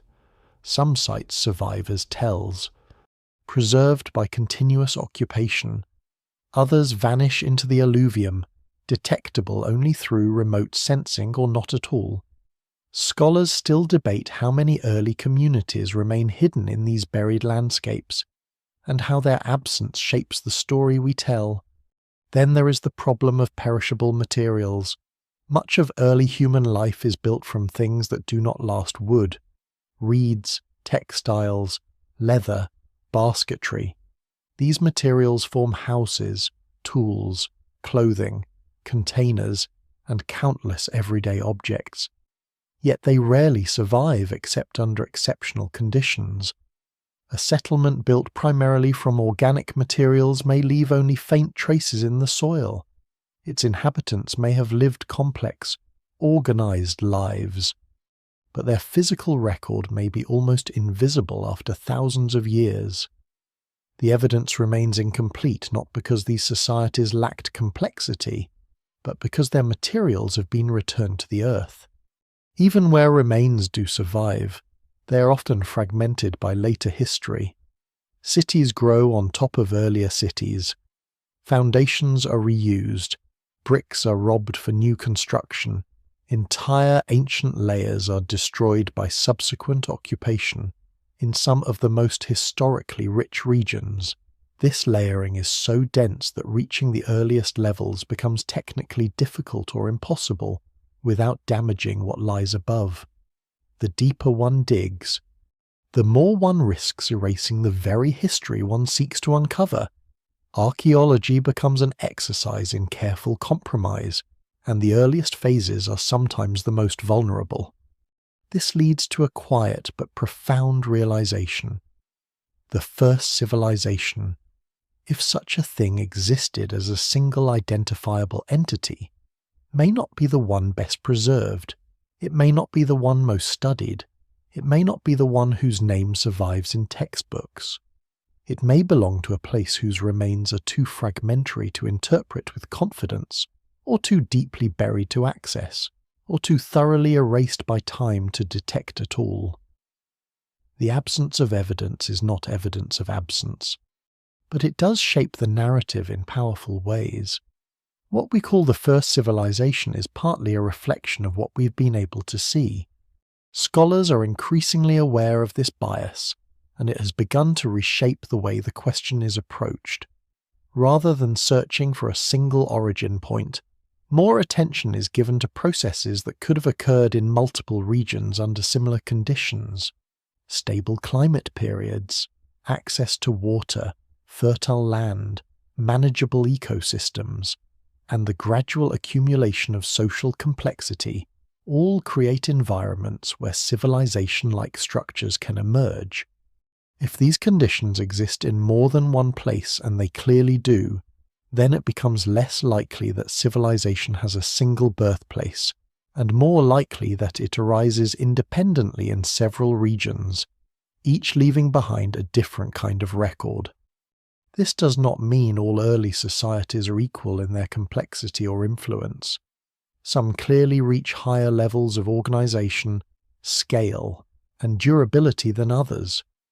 But it does mean that the story is broader than the traditional focus on a few well-known regions. It suggests that the first civilization is not a fixed point, but a moving horizon shaped by discovery, interpretation, and the uneven survival of evidence. There is also the issue of time itself. Civilizations do not begin in an instant. They emerge gradually, sometimes over centuries or even millennia. A settlement may grow slowly, accumulate features of complexity, and only later be recognized as a city. A network of communities may become more integrated over time, eventually forming a state. Writing may develop in stages, from simple marks to full systems. At what point does one say that civilization has begun? The answer depends on which stage is considered decisive, and that decision is not purely objective. It reflects the priorities of the observer as much as the reality of the past. One lesser-known challenge is the tendency of later civilizations to overwrite earlier ones. Conquest, migration, and cultural change can obscure or replace earlier systems, leaving behind only fragments. A powerful later society may adopt, adapt, or erase the institutions of its predecessors, creating a layered history that is difficult to disentangle. In some cases, what appears to be a sudden emergence of civilization may actually be the visible phase of a longer, more complex sequence that includes earlier, less visible stages. All of this contributes to a sense that the beginning of civilization is not just distant, but fundamentally uncertain. It is not a puzzle with a missing piece waiting to be found. It is a mosaic with entire sections lost, others rearranged, and still others only partially understood. The edges are blurred, the center is incomplete, and yet, even with these limitations, the picture that emerges is remarkable. What survives suggests that human beings, in different parts of the world, at different times, under different conditions, repeatedly discover ways to organize themselves into larger, more complex, more durable societies. They build on earlier knowledge, adapt to local environments, and create systems that can support growing populations and increasingly intricate forms of life. These systems vary in their details, but they share underlying principles: the management of resources, the coordination of labor, the establishment of hierarchy, and the creation of shared meanings that bind people together. The missing beginnings do not erase this pattern, they complicate it. They remind us that the story is larger than any single site or region. They suggest that the first civilization, if it is to be identified at all, must be understood as part of a broader process rather than a singular event. It is not the first spark, but the first visible flame, and even that flame may have been preceded by others that flickered and disappeared without leaving a trace. In this sense, the problem of missing beginnings is not just a limitation, it is a clue. It points to the possibility that civilization is not an anomaly, not a rare accident confined to one place, but a recurring outcome of human societies reaching certain thresholds of organization and interaction. The fact that we cannot see all the early examples does not diminish their existence. It challenges us to think more carefully about what we mean when we speak of beginnings. And so the search continues, not as a quest for a single answer, but as an ongoing effort to piece together a story that is both fragmented and expansive. Each new discovery adds detail, but also raises new questions. Each site reveals something unique, but also connects to a larger pattern. The first civilization remains elusive, not because it is unknowable, but because it is not confined to one place or moment. It is a process that unfolds across time and space, leaving behind traces that we're still learning to read. In the end, the missing beginnings do not prevent us from understanding civilization. They prevent us from simplifying it. They force us to accept that the past is more complex, more varied, and more uncertain than any single narrative can capture. And in that uncertainty, there is a deeper truth. Civilization is not a single story with a clear starting point, but a tapestry woven from many threads, some visible, some hidden, and some lost to time. By this point, the old question has almost dissolved under its own weight. Who was the first civilization on Earth? Really? It still sounds like it should have one answer, but the evidence has been pushing in another direction for some time. The earliest cities do not all appear in the same form. The earliest states do not all emerge through the same sequence. Writing begins in some places and not in others. Monumentality arrives early here, dense urban planning there, durable kingship somewhere else. The more one compares them, the harder it becomes to believe that civilization was a single invention made once and then imitated by everyone who came after. What survives in the record suggests something more complicated, and in many ways more interesting civilization is not one threshold crossed in one place, but a gradual process made up of several thresholds crossed at different times by different societies. This does not mean the concept becomes meaningless. Quite the opposite. It means the concept must be handled with more precision. Civilization can still refer to a real change in the scale of human life. It can still describe the emergence of large settled populations, institutions stronger than households, formal hierarchies, specialized labor, durable memory systems, and landscapes reshaped to sustain organized power. But it is better understood as a convergence than an invention. The elements gather slowly. Agriculture does not automatically produce cities. Cities do not automatically produce states. States do not always require writing at first. Monument building does not guarantee urbanism. And yet, under certain ecological and social pressures, these elements begin to cluster. Once enough of them do, a recognizable civilization appears. That clustering happens unevenly. In some places, like southern Mesopotamia, urban scale and administrative complexity arrive early and dramatically, while stable political unification remains elusive for long periods. In Egypt, territorial kingship and ideological centralization become unusually strong, tied to the narrow geography of the Nile Valley and to a royal sacred vision of order. In the Indus region, planned cities, standardization, and material coherence reach remarkable heights. Yet the surviving evidence does not reveal kings or dynasties in the familiar Mesopotamian or Egyptian style.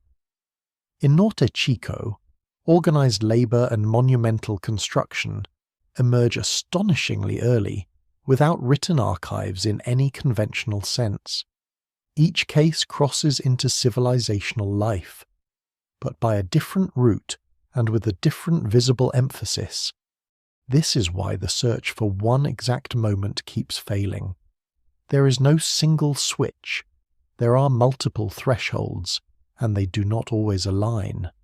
One society may become sedentary very early, but remain small in scale. Another may develop hierarchy and ritual centers before dense urbanism. Another may produce cities before political unity. Another may centralize authority before leaving abundant texts. Scholars still debate where the decisive line should be drawn because the line itself is partly an artifact of modern expectation. The evidence remains incomplete, but no single explanation fully accounts for the rise of civilization if it treats one feature as universally decisive. A better image might be that of a river delta. A single river approaching the sea does not remain singular. It divides into channels, some broad, some narrow, some silting up, some finding new paths, all carrying the same water in different forms. Civilization behaves something like that. The older current of human social complexity already present in foraging networks, ritual life, exchange systems, seasonal aggregation, and early villages approaches a new environmental and demographic situation after the Ice Age. Then it branches. In one place it produces temple cities, in another, divine kingship along a narrow floodplain, in another, gridded urbanism with drainage and standard brick, in another, ceremonial centres and coordinated labour tied to irrigation and maritime exchange. The current is shared, the channels are multiple. This way of seeing the problem also helps explain why some early societies feel close to civilization without fitting neatly inside it. Sites like Jericho, Catalhoyuk, Göbekli Tepe, and Liangzhu are not irrelevant because they fail a textbook definition. They are part of the process. They show that human beings repeatedly experiment with settlement, ritual concentration, hierarchy, labour coordination, and place-bound identity before later systems fuse these experiments into more durable structures. They are not false starts. They are thresholds in their own right. Civilization does not begin by leaving them behind. It begins by absorbing the possibilities they reveal. One lesser known but important consequence of this view is that it shifts attention away from invention and toward maintenance. People often speak of the first civilization as though its main mystery were how it appeared, but once the question is reframed as process, another mystery becomes just as important: how such systems were kept going. A large village can persist through custom and proximity. A city requires sustained flows of food, labour, authority, and meaning. A state requires legitimacy that can survive succession, bad harvests, local resistance, and regional strain. Writing archives obligations, ritual dignifies extraction, monumentality stabilizes hierarchy, irrigation binds communities to collective risk. In this sense, civilization is not just the making of complexity, it is the maintenance of complexity against constant pressure. That pressure also explains why early civilizations can look both innovative and fragile at the same time. Each one solves certain problems while creating others. Agriculture supports denser populations but narrows dietary resilience. Surplus enables specialists but also inequality. Writing strengthens administration but can concentrate power in fewer hands. Cities foster exchange and innovation, but expose people to disease, crowding, and dependence on distant resources. Centralized kingship can coordinate labor and defend territory, but it also turns political failure into civilizational risk. The process is cumulative, but not guaranteed.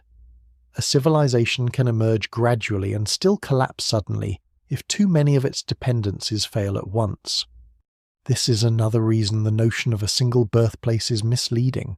A true birthplace suggests a stable source from which later forms unfold naturally. Early civilizations are not like that. They are precarious concentrations built under specific conditions.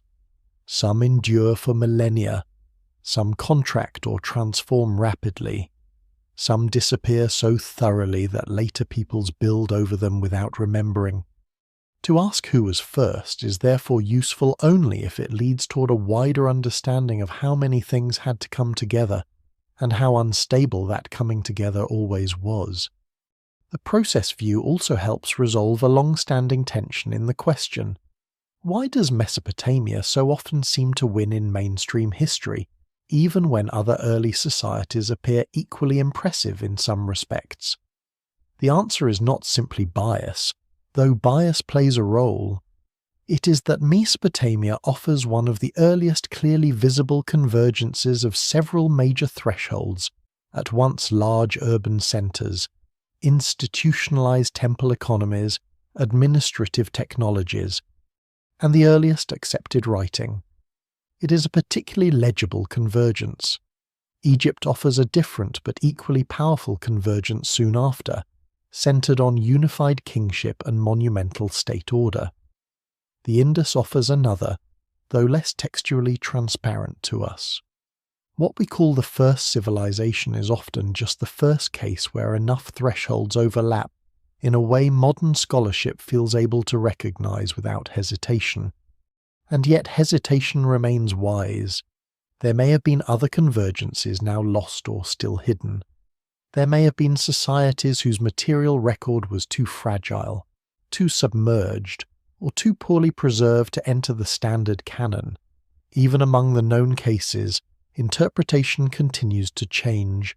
New excavations, improved dating, remote sensing, isotopic analysis, microarchaeology, and revised theoretical frameworks keep reshaping the timeline and the categories. The beginning of civilization is not a solved line in a schoolbook. It is an active field of argument, refined each time a buried settlement, canal, cemetery, or archive adds a new piece to the pattern. So no single place and no single moment can carry the whole weight of the answer. Civilization is older than its first texts, broader than its first kings, and more gradual than its first cities make it seem. It begins in settled life, deepens with surplus, intensifies with institutions, enlarges with hierarchy, and becomes durable with systems of memory and control. Different societies arrive at these layers in different order, and that order matters. It shapes everything that follows. But the underlying transformation is shared. Human beings learn to live in worlds that are larger than kinship, denser than village life, more unequal than earlier communities, and more dependent on organized abstractions than any social order before them. Perhaps that is the truest answer available. The first civilization was not born in a single morning beside a single river under a single ruler. It emerged wherever human communities crossed enough of these thresholds to create a new scale of life and sustain it. Some crossed sooner, some left louder traces, some fit later definitions more comfortably. But the beginning itself was plural, and once that is accepted, the ancient world becomes richer rather than poorer. The question stops being a contest for a trophy and becomes a study of parallel human experiments, each discovering in its own way how difficult it is to organize thousands of people into one lasting order. Civilization, seen like this, is not a monument with one foundation stone. It is a long construction site spread across continents and centuries, with many crews working in different materials, under different skies, toward forms of permanence none of them could fully control. Even after all the complications, all the competing claimants, all the buried thresholds and missing beginnings, mainstream history still tends to return to the same answer. If someone asks ye plainly and without patience for nuance, which civilization came first, the name most often given is Sumer. More specifically, scholars often point towards southern Mesopotamia in the late 4th millennium BCE, and especially toward the urban world of Uruk, as the earliest widely accepted civilization in the fullest conventional sense. That answer is not arbitrary. It is not simply inertia. It rests on a real convergence of evidence so strong that, despite every necessary caution, it remains difficult to dislodge. The key phrase is widely accepted. Sumer usually comes first, not because it was certainly the first in every possible respect, but because it is the earliest case in which several major thresholds appear together in a form both substantial and archaeologically legible. There are large cities, there are monumental precincts, there is institutional control over labour and resources, there is clear settlement hierarchy across a broader region, there are administrative devices leading into writing, and then writing itself. There are seals, standardized vessels, accounting systems, and evidence of specialized production. There are outward links through trade and cultural expansion.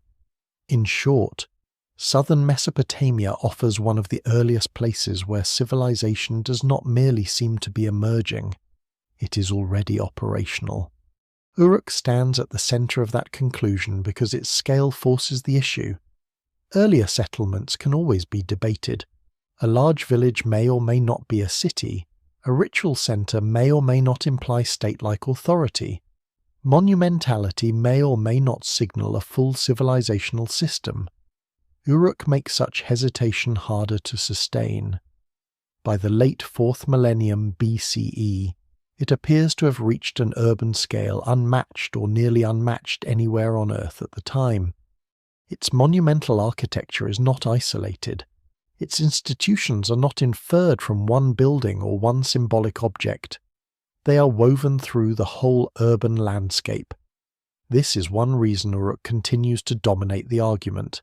It is simply too large, too organized, and too complex to dismiss as a precursor. Writing strengthens the case further. The earliest widely accepted true writing emerges in this same broad southern Mesopotamian environment. That matters not because writing alone defines civilization, but because it makes the institutional character of the society visible in unusually direct terms. Administrative tablets confirm what architecture and settlement patterns already suggest. This is a world of managed surplus, recorded obligations, counted goods, and durable organizational memory. When a civilization both looks civilizational and begins to describe its own transactions in preserved records, historians gain a level of confidence they rarely enjoy for earlier or less documented societies. There is also the matter of continuity. Mesopotamia does not produce a single isolated experiment that vanishes without consequence. The Sumerian world, and the wider Mesopotamian traditions that follow it, help establish patterns that endure and evolve through millennia urban life. Temple and palace institutions, scribal culture, law, literature, kingship, diplomacy, warfare among states, and an extraordinary continuity of settlement in the alluvial lowlands. This afterlife should not be confused with proof of absolute firstness, but it does make southern Mesopotamia feel foundational in a way few other early cases do. Later history keeps building there, and that accumulation reinforces the sense that one is standing near the beginning of something unmistakable. Still, there is a danger in the conventional answer. Once Sumer becomes the textbook winner, it begins to absorb more certainty than the evidence can fully support. People start hearing that Sumer was the first civilization, and quietly translate it into stronger claims: the first complex society, the first organized religion, the first state, the first writing, the first city, the first everything that matters. That is where the simplification becomes misleading. Southern Mesopotamia was not first in every domain. Farming began much earlier elsewhere and in earlier regional phases. Large settled communities existed long before Uruk. Monumental ritual architecture appears before Sumerian cities. Egypt develops a very early and strikingly durable territorial state. the Indus builds one of the ancient world's most impressive urban systems. Sumer is earliest in a specific cluster, not in all human achievement. Scholars who defend Mesopotamia's primacy usually do so more carefully than popular retelling suggest. They are often arguing that southern Mesopotamia provides the earliest broadly documented instance of a civilization combining urbanism, institutional hierarchy, administrative sophistication, and writing in one visible package. That is a strong claim, and it remains mainstream because no earlier known case currently displays the same bundle with the same level of preserved evidence. The evidence remains incomplete, yes, but within the known record, Uruk period Mesopotamia still holds a compelling lead. Egypt complicates the picture by being almost equally early in the rise of a recognizable state. By the late 4th and early 3rd millennia BCE, Egypt shows centralized kingship, writing, elite administration, and ideological unity on a scale that makes it one of the earliest indisputable civilizations. Why then does it usually come second in textbook order? Partly chronology. Because the urban administrative developments in southern Mesopotamia are typically dated slightly earlier in their mature form. Partly emphasis, because the conventional model of civilization has long privileged the city and writing, and Mesopotamia appears to offer both in especially early combination. But if one were to define civilization primarily through unified territorial statehood and monumental royal ideology, Egypt could easily be advanced as the strongest early exemplar. The ranking depends on what is weighted most heavily. The Indus Valley complicates things in a subtler way. Its mature urban phase comes later than Uruk, so it's not usually proposed as absolutely first in chronology. Yet in some respects it feels astonishingly complete when it arrives large cities, standardized bricks, drainage systems, weights, seals, trade, craft organization, and a broad cultural coherence spread over immense distances. The problem is not lack of sophistication. The problem is opacity. Without a deciphered script and without obvious kings or triumphal inscriptions, the political and institutional logic of the Indus remains less narratively available to modern historians. That can make it seem less foundational, even when materially it is every bit a civilization. Sumer's advantage, in part, is that it is both early and unusually legible. One lesser-known reason Mesopotamia dominates the first civilization label is simply the way evidence accumulates there. Southern Iraq and its surrounding regions have produced a dense, mutually reinforcing archive settlement archaeology, tablets, seals, monumental precincts, administrative artifacts, later literary traditions remembering earlier kings, and long sequences of urban occupation. Each category supports the others. A tablet is backed by a precinct. A precinct is backed by settlement hierarchy. A city is backed by surrounding agricultural systems and smaller sites. This layered evidence creates confidence. It allows historians to say not merely that complexity existed, but that the mechanisms of that complexity are visible. Yet even here, uncertainty remains at the edges. The earliest phases of urbanization are still debated in detail. The balance between temple and palace is not fully settled. The exact tempo of writing's emergence remains under discussion. Regional interactions that nourish southern Mesopotamia are more intricate than older scholarship sometimes admitted. Scholars still debate how much of the so-called Uruk expansion was colonization, cultural influence, or economic networking.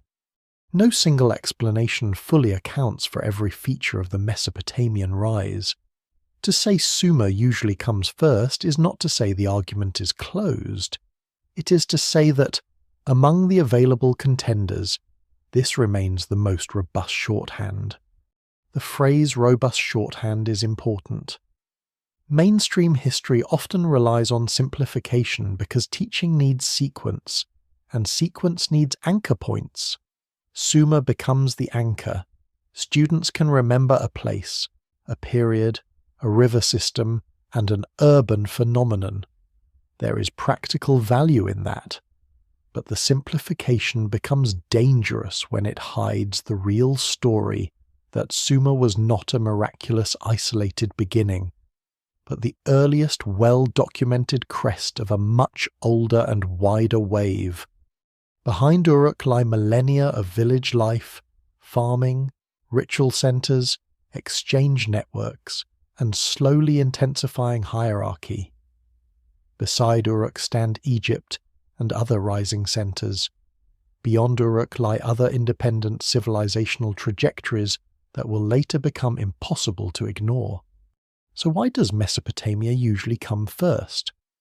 Because it is the earliest place where enough civilizational markers converge visibly and convincingly for modern scholarship to point and say, here, unquestionably, is one of humanity's first full urban civilizations. Because writing appears there early enough to illuminate the institutions already taking shape.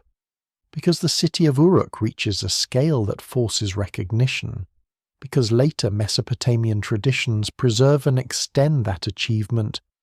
And because, for all the incompleteness of the record, no earlier known society currently presents a clearer case under the classic bundle of criteria. That answer is strong, but it should never be mistaken for simple. It is a best supported conclusion, not a sacred truth. It is a map drawn from surviving evidence, not a perfect mirror of all that once existed. New discoveries could refine it. Buried sites, improved dating, or future breakthroughs in decipherment could alter the balance of firstness in specific respects. The ancient world has a habit of reopening questions once thought settled.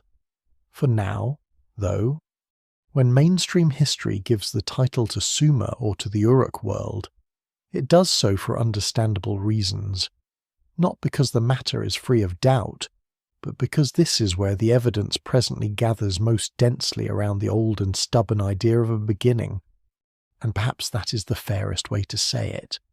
Mesopotamia usually comes first, not because it stands alone, and not because everything begins there, but because it is where the earliest known civilization becomes hardest to deny.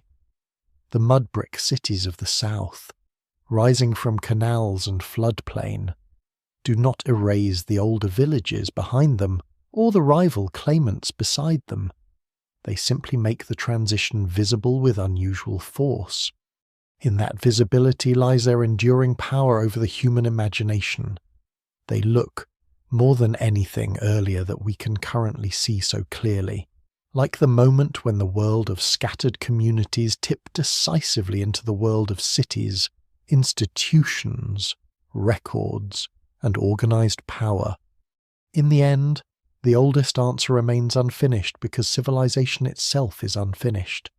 It begins in mud and grain, in floodplains and storage pits, in walls raised not for glory at first, but for staying alive a little more securely than before. Then it grows teeth and memory.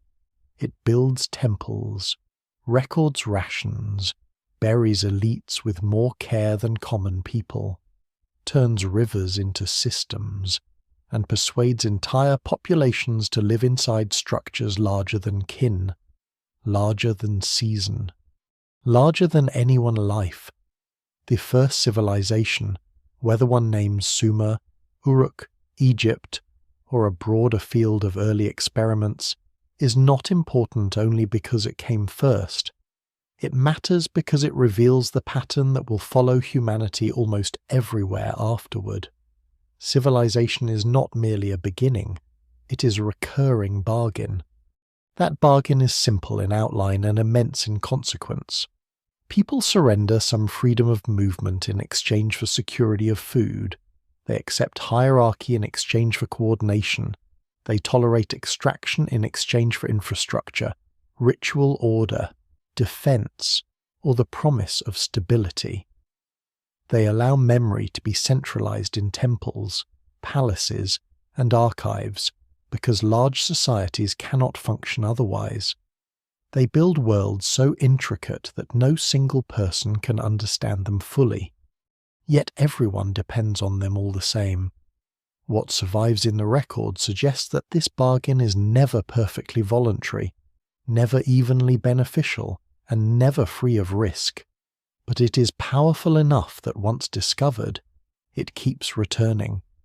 That is why the first civilization is best understood not as a winner in an ancient race, but as the first visible proof of a new human condition. Before civilization, people live in bands, camps, villages, and seasonal networks, bound above all by kinship, custom, and direct memory. After civilization, increasing numbers of people live under abstractions, institutions, offices, records, gods tied to states, kingship tied to land, law tied to text, labor tied to quotas, identity tied to larger political worlds. The scale changes everything. People begin to inhabit systems that can outlast them and often forget them. And yet those systems remain human from top to bottom. They are built from ordinary acts repeated until they become structure. Someone carries water, someone cuts reeds, someone seals a jar, someone counts sheep, someone clears a canal bank under a hot sky. Someone kneads clay into bricks that will hold up a temple wall. Someone buries a parent beneath a floor. Someone measures grain with anxious care because one mistake means hunger later. Someone scratches a mark onto wet clay, not knowing that thousands of years afterward another human being will look at that mark and call it the beginning of history. Civilizations appear enormous from above, but they are made from the same small efforts that once built villages.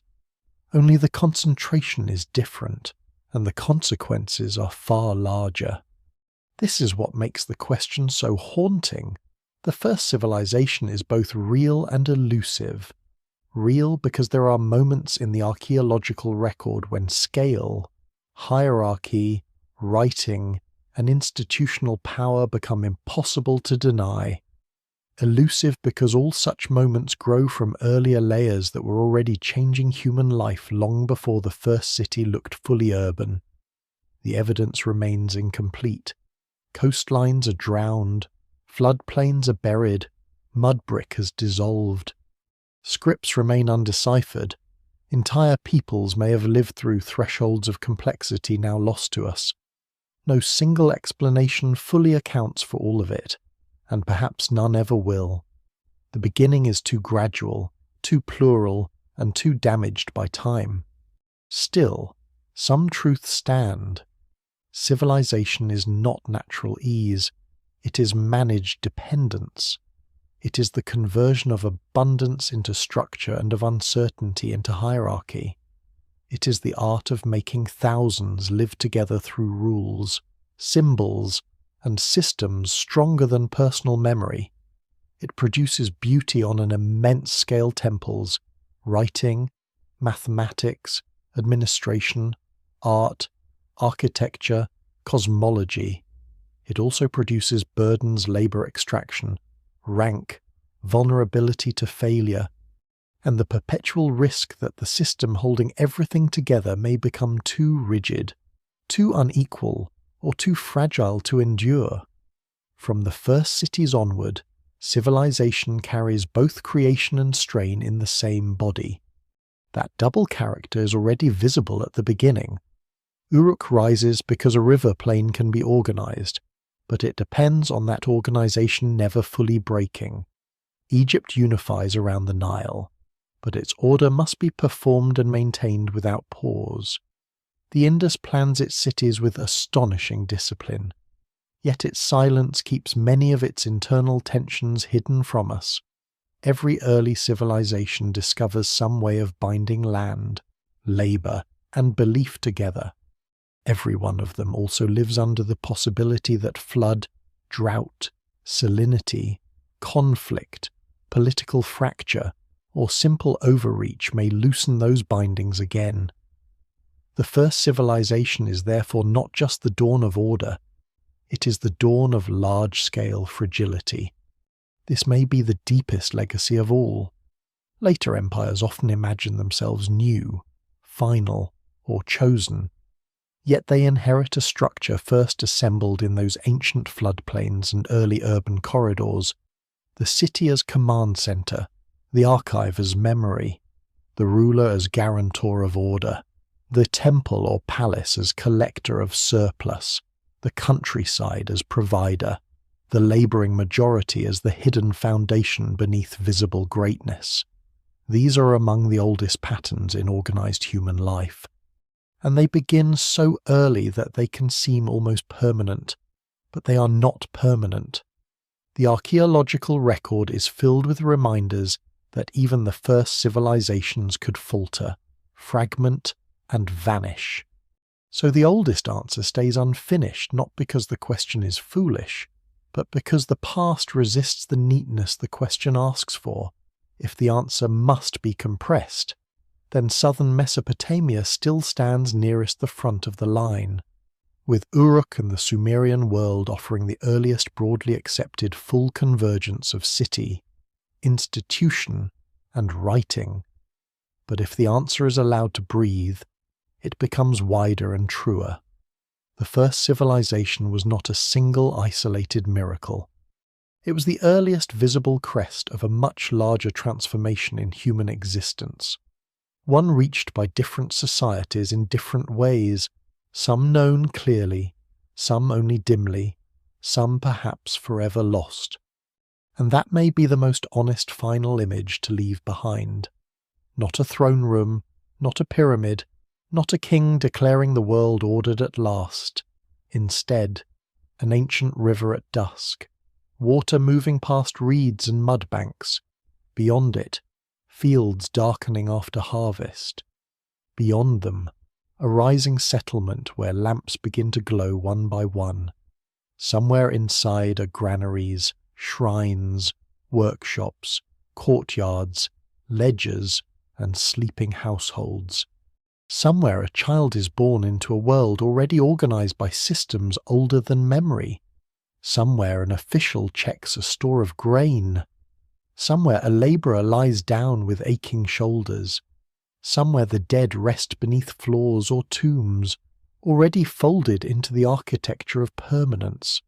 Nothing in the scene announces that this is the beginning. That is why it is the beginning. Civilization enters the world quietly at first, then grows so large that later ages mistake its survival for inevitability. But the first cities were never inevitable. They were fragile human arrangements against time, water, hunger, and forgetting, and because they were fragile, their traces still matter. They remind us that the oldest civilizations were not the end of prehistory so much as the start of a long experiment that humanity is still living inside now. The night settles slowly over the oldest landscapes. Rivers that once carried the first heavy barges of grain still move through their valleys, though their courses have changed and their banks no longer belong to the same worlds. The cities that seemed permanent have mostly fallen back into earth. Their mud bricks softened, their timber vanished, their names broke apart and had to be rebuilt from shards, seals, bones, and marks in clay. And yet something of them remains, not only in ruins, but in the shape of human life that followed. The first civilizations were never simple triumphs. They were acts of concentration, of hope, certainly, but also of strain. People gathered near water because water offered life, and then discovered that life gathered closely enough begins to ask difficult things of them. It asks for labour at scale. It asks for trust in strangers. It asks for obedience to calendars, storehouses, rituals, and rulers. It asks human beings to live inside systems they did not build alone and could not easily leave. From that bargain came beauty and burden together. Temples rose, writing appeared, memory lengthened, power hardened. The world grew more organized and more fragile. Perhaps that is why the question of firstness still lingers, not because we need a champion from the ancient world, but because we sense that somewhere back there, in reed marshes, flood basins, village lanes, and the first crowded city precincts, humanity crossed into a new relationship with time. People stopped living only from season to season and began building for generations they would never meet. They filled granaries for futures not yet visible. They raised walls against dangers still unnamed. They carved order into landscape and hoped it would hold. Somewhere along a riverbank, dusk becomes darkness. A field cools after heat. Water presses softly past the reeds. In a distant house, a lamp flickers behind a mud-plastered wall. Someone finishes counting jars. Someone lays down beside stored grain. Someone listens to the breathing of children already born into a world of obligation and shelter, memory and dependence. Nothing announces that this is the threshold of civilization. There is no drumbeat, no grand proclamation, no clear dividing line between before and after, only the quiet accumulation of human effort becoming structure. And maybe that is the truest ending.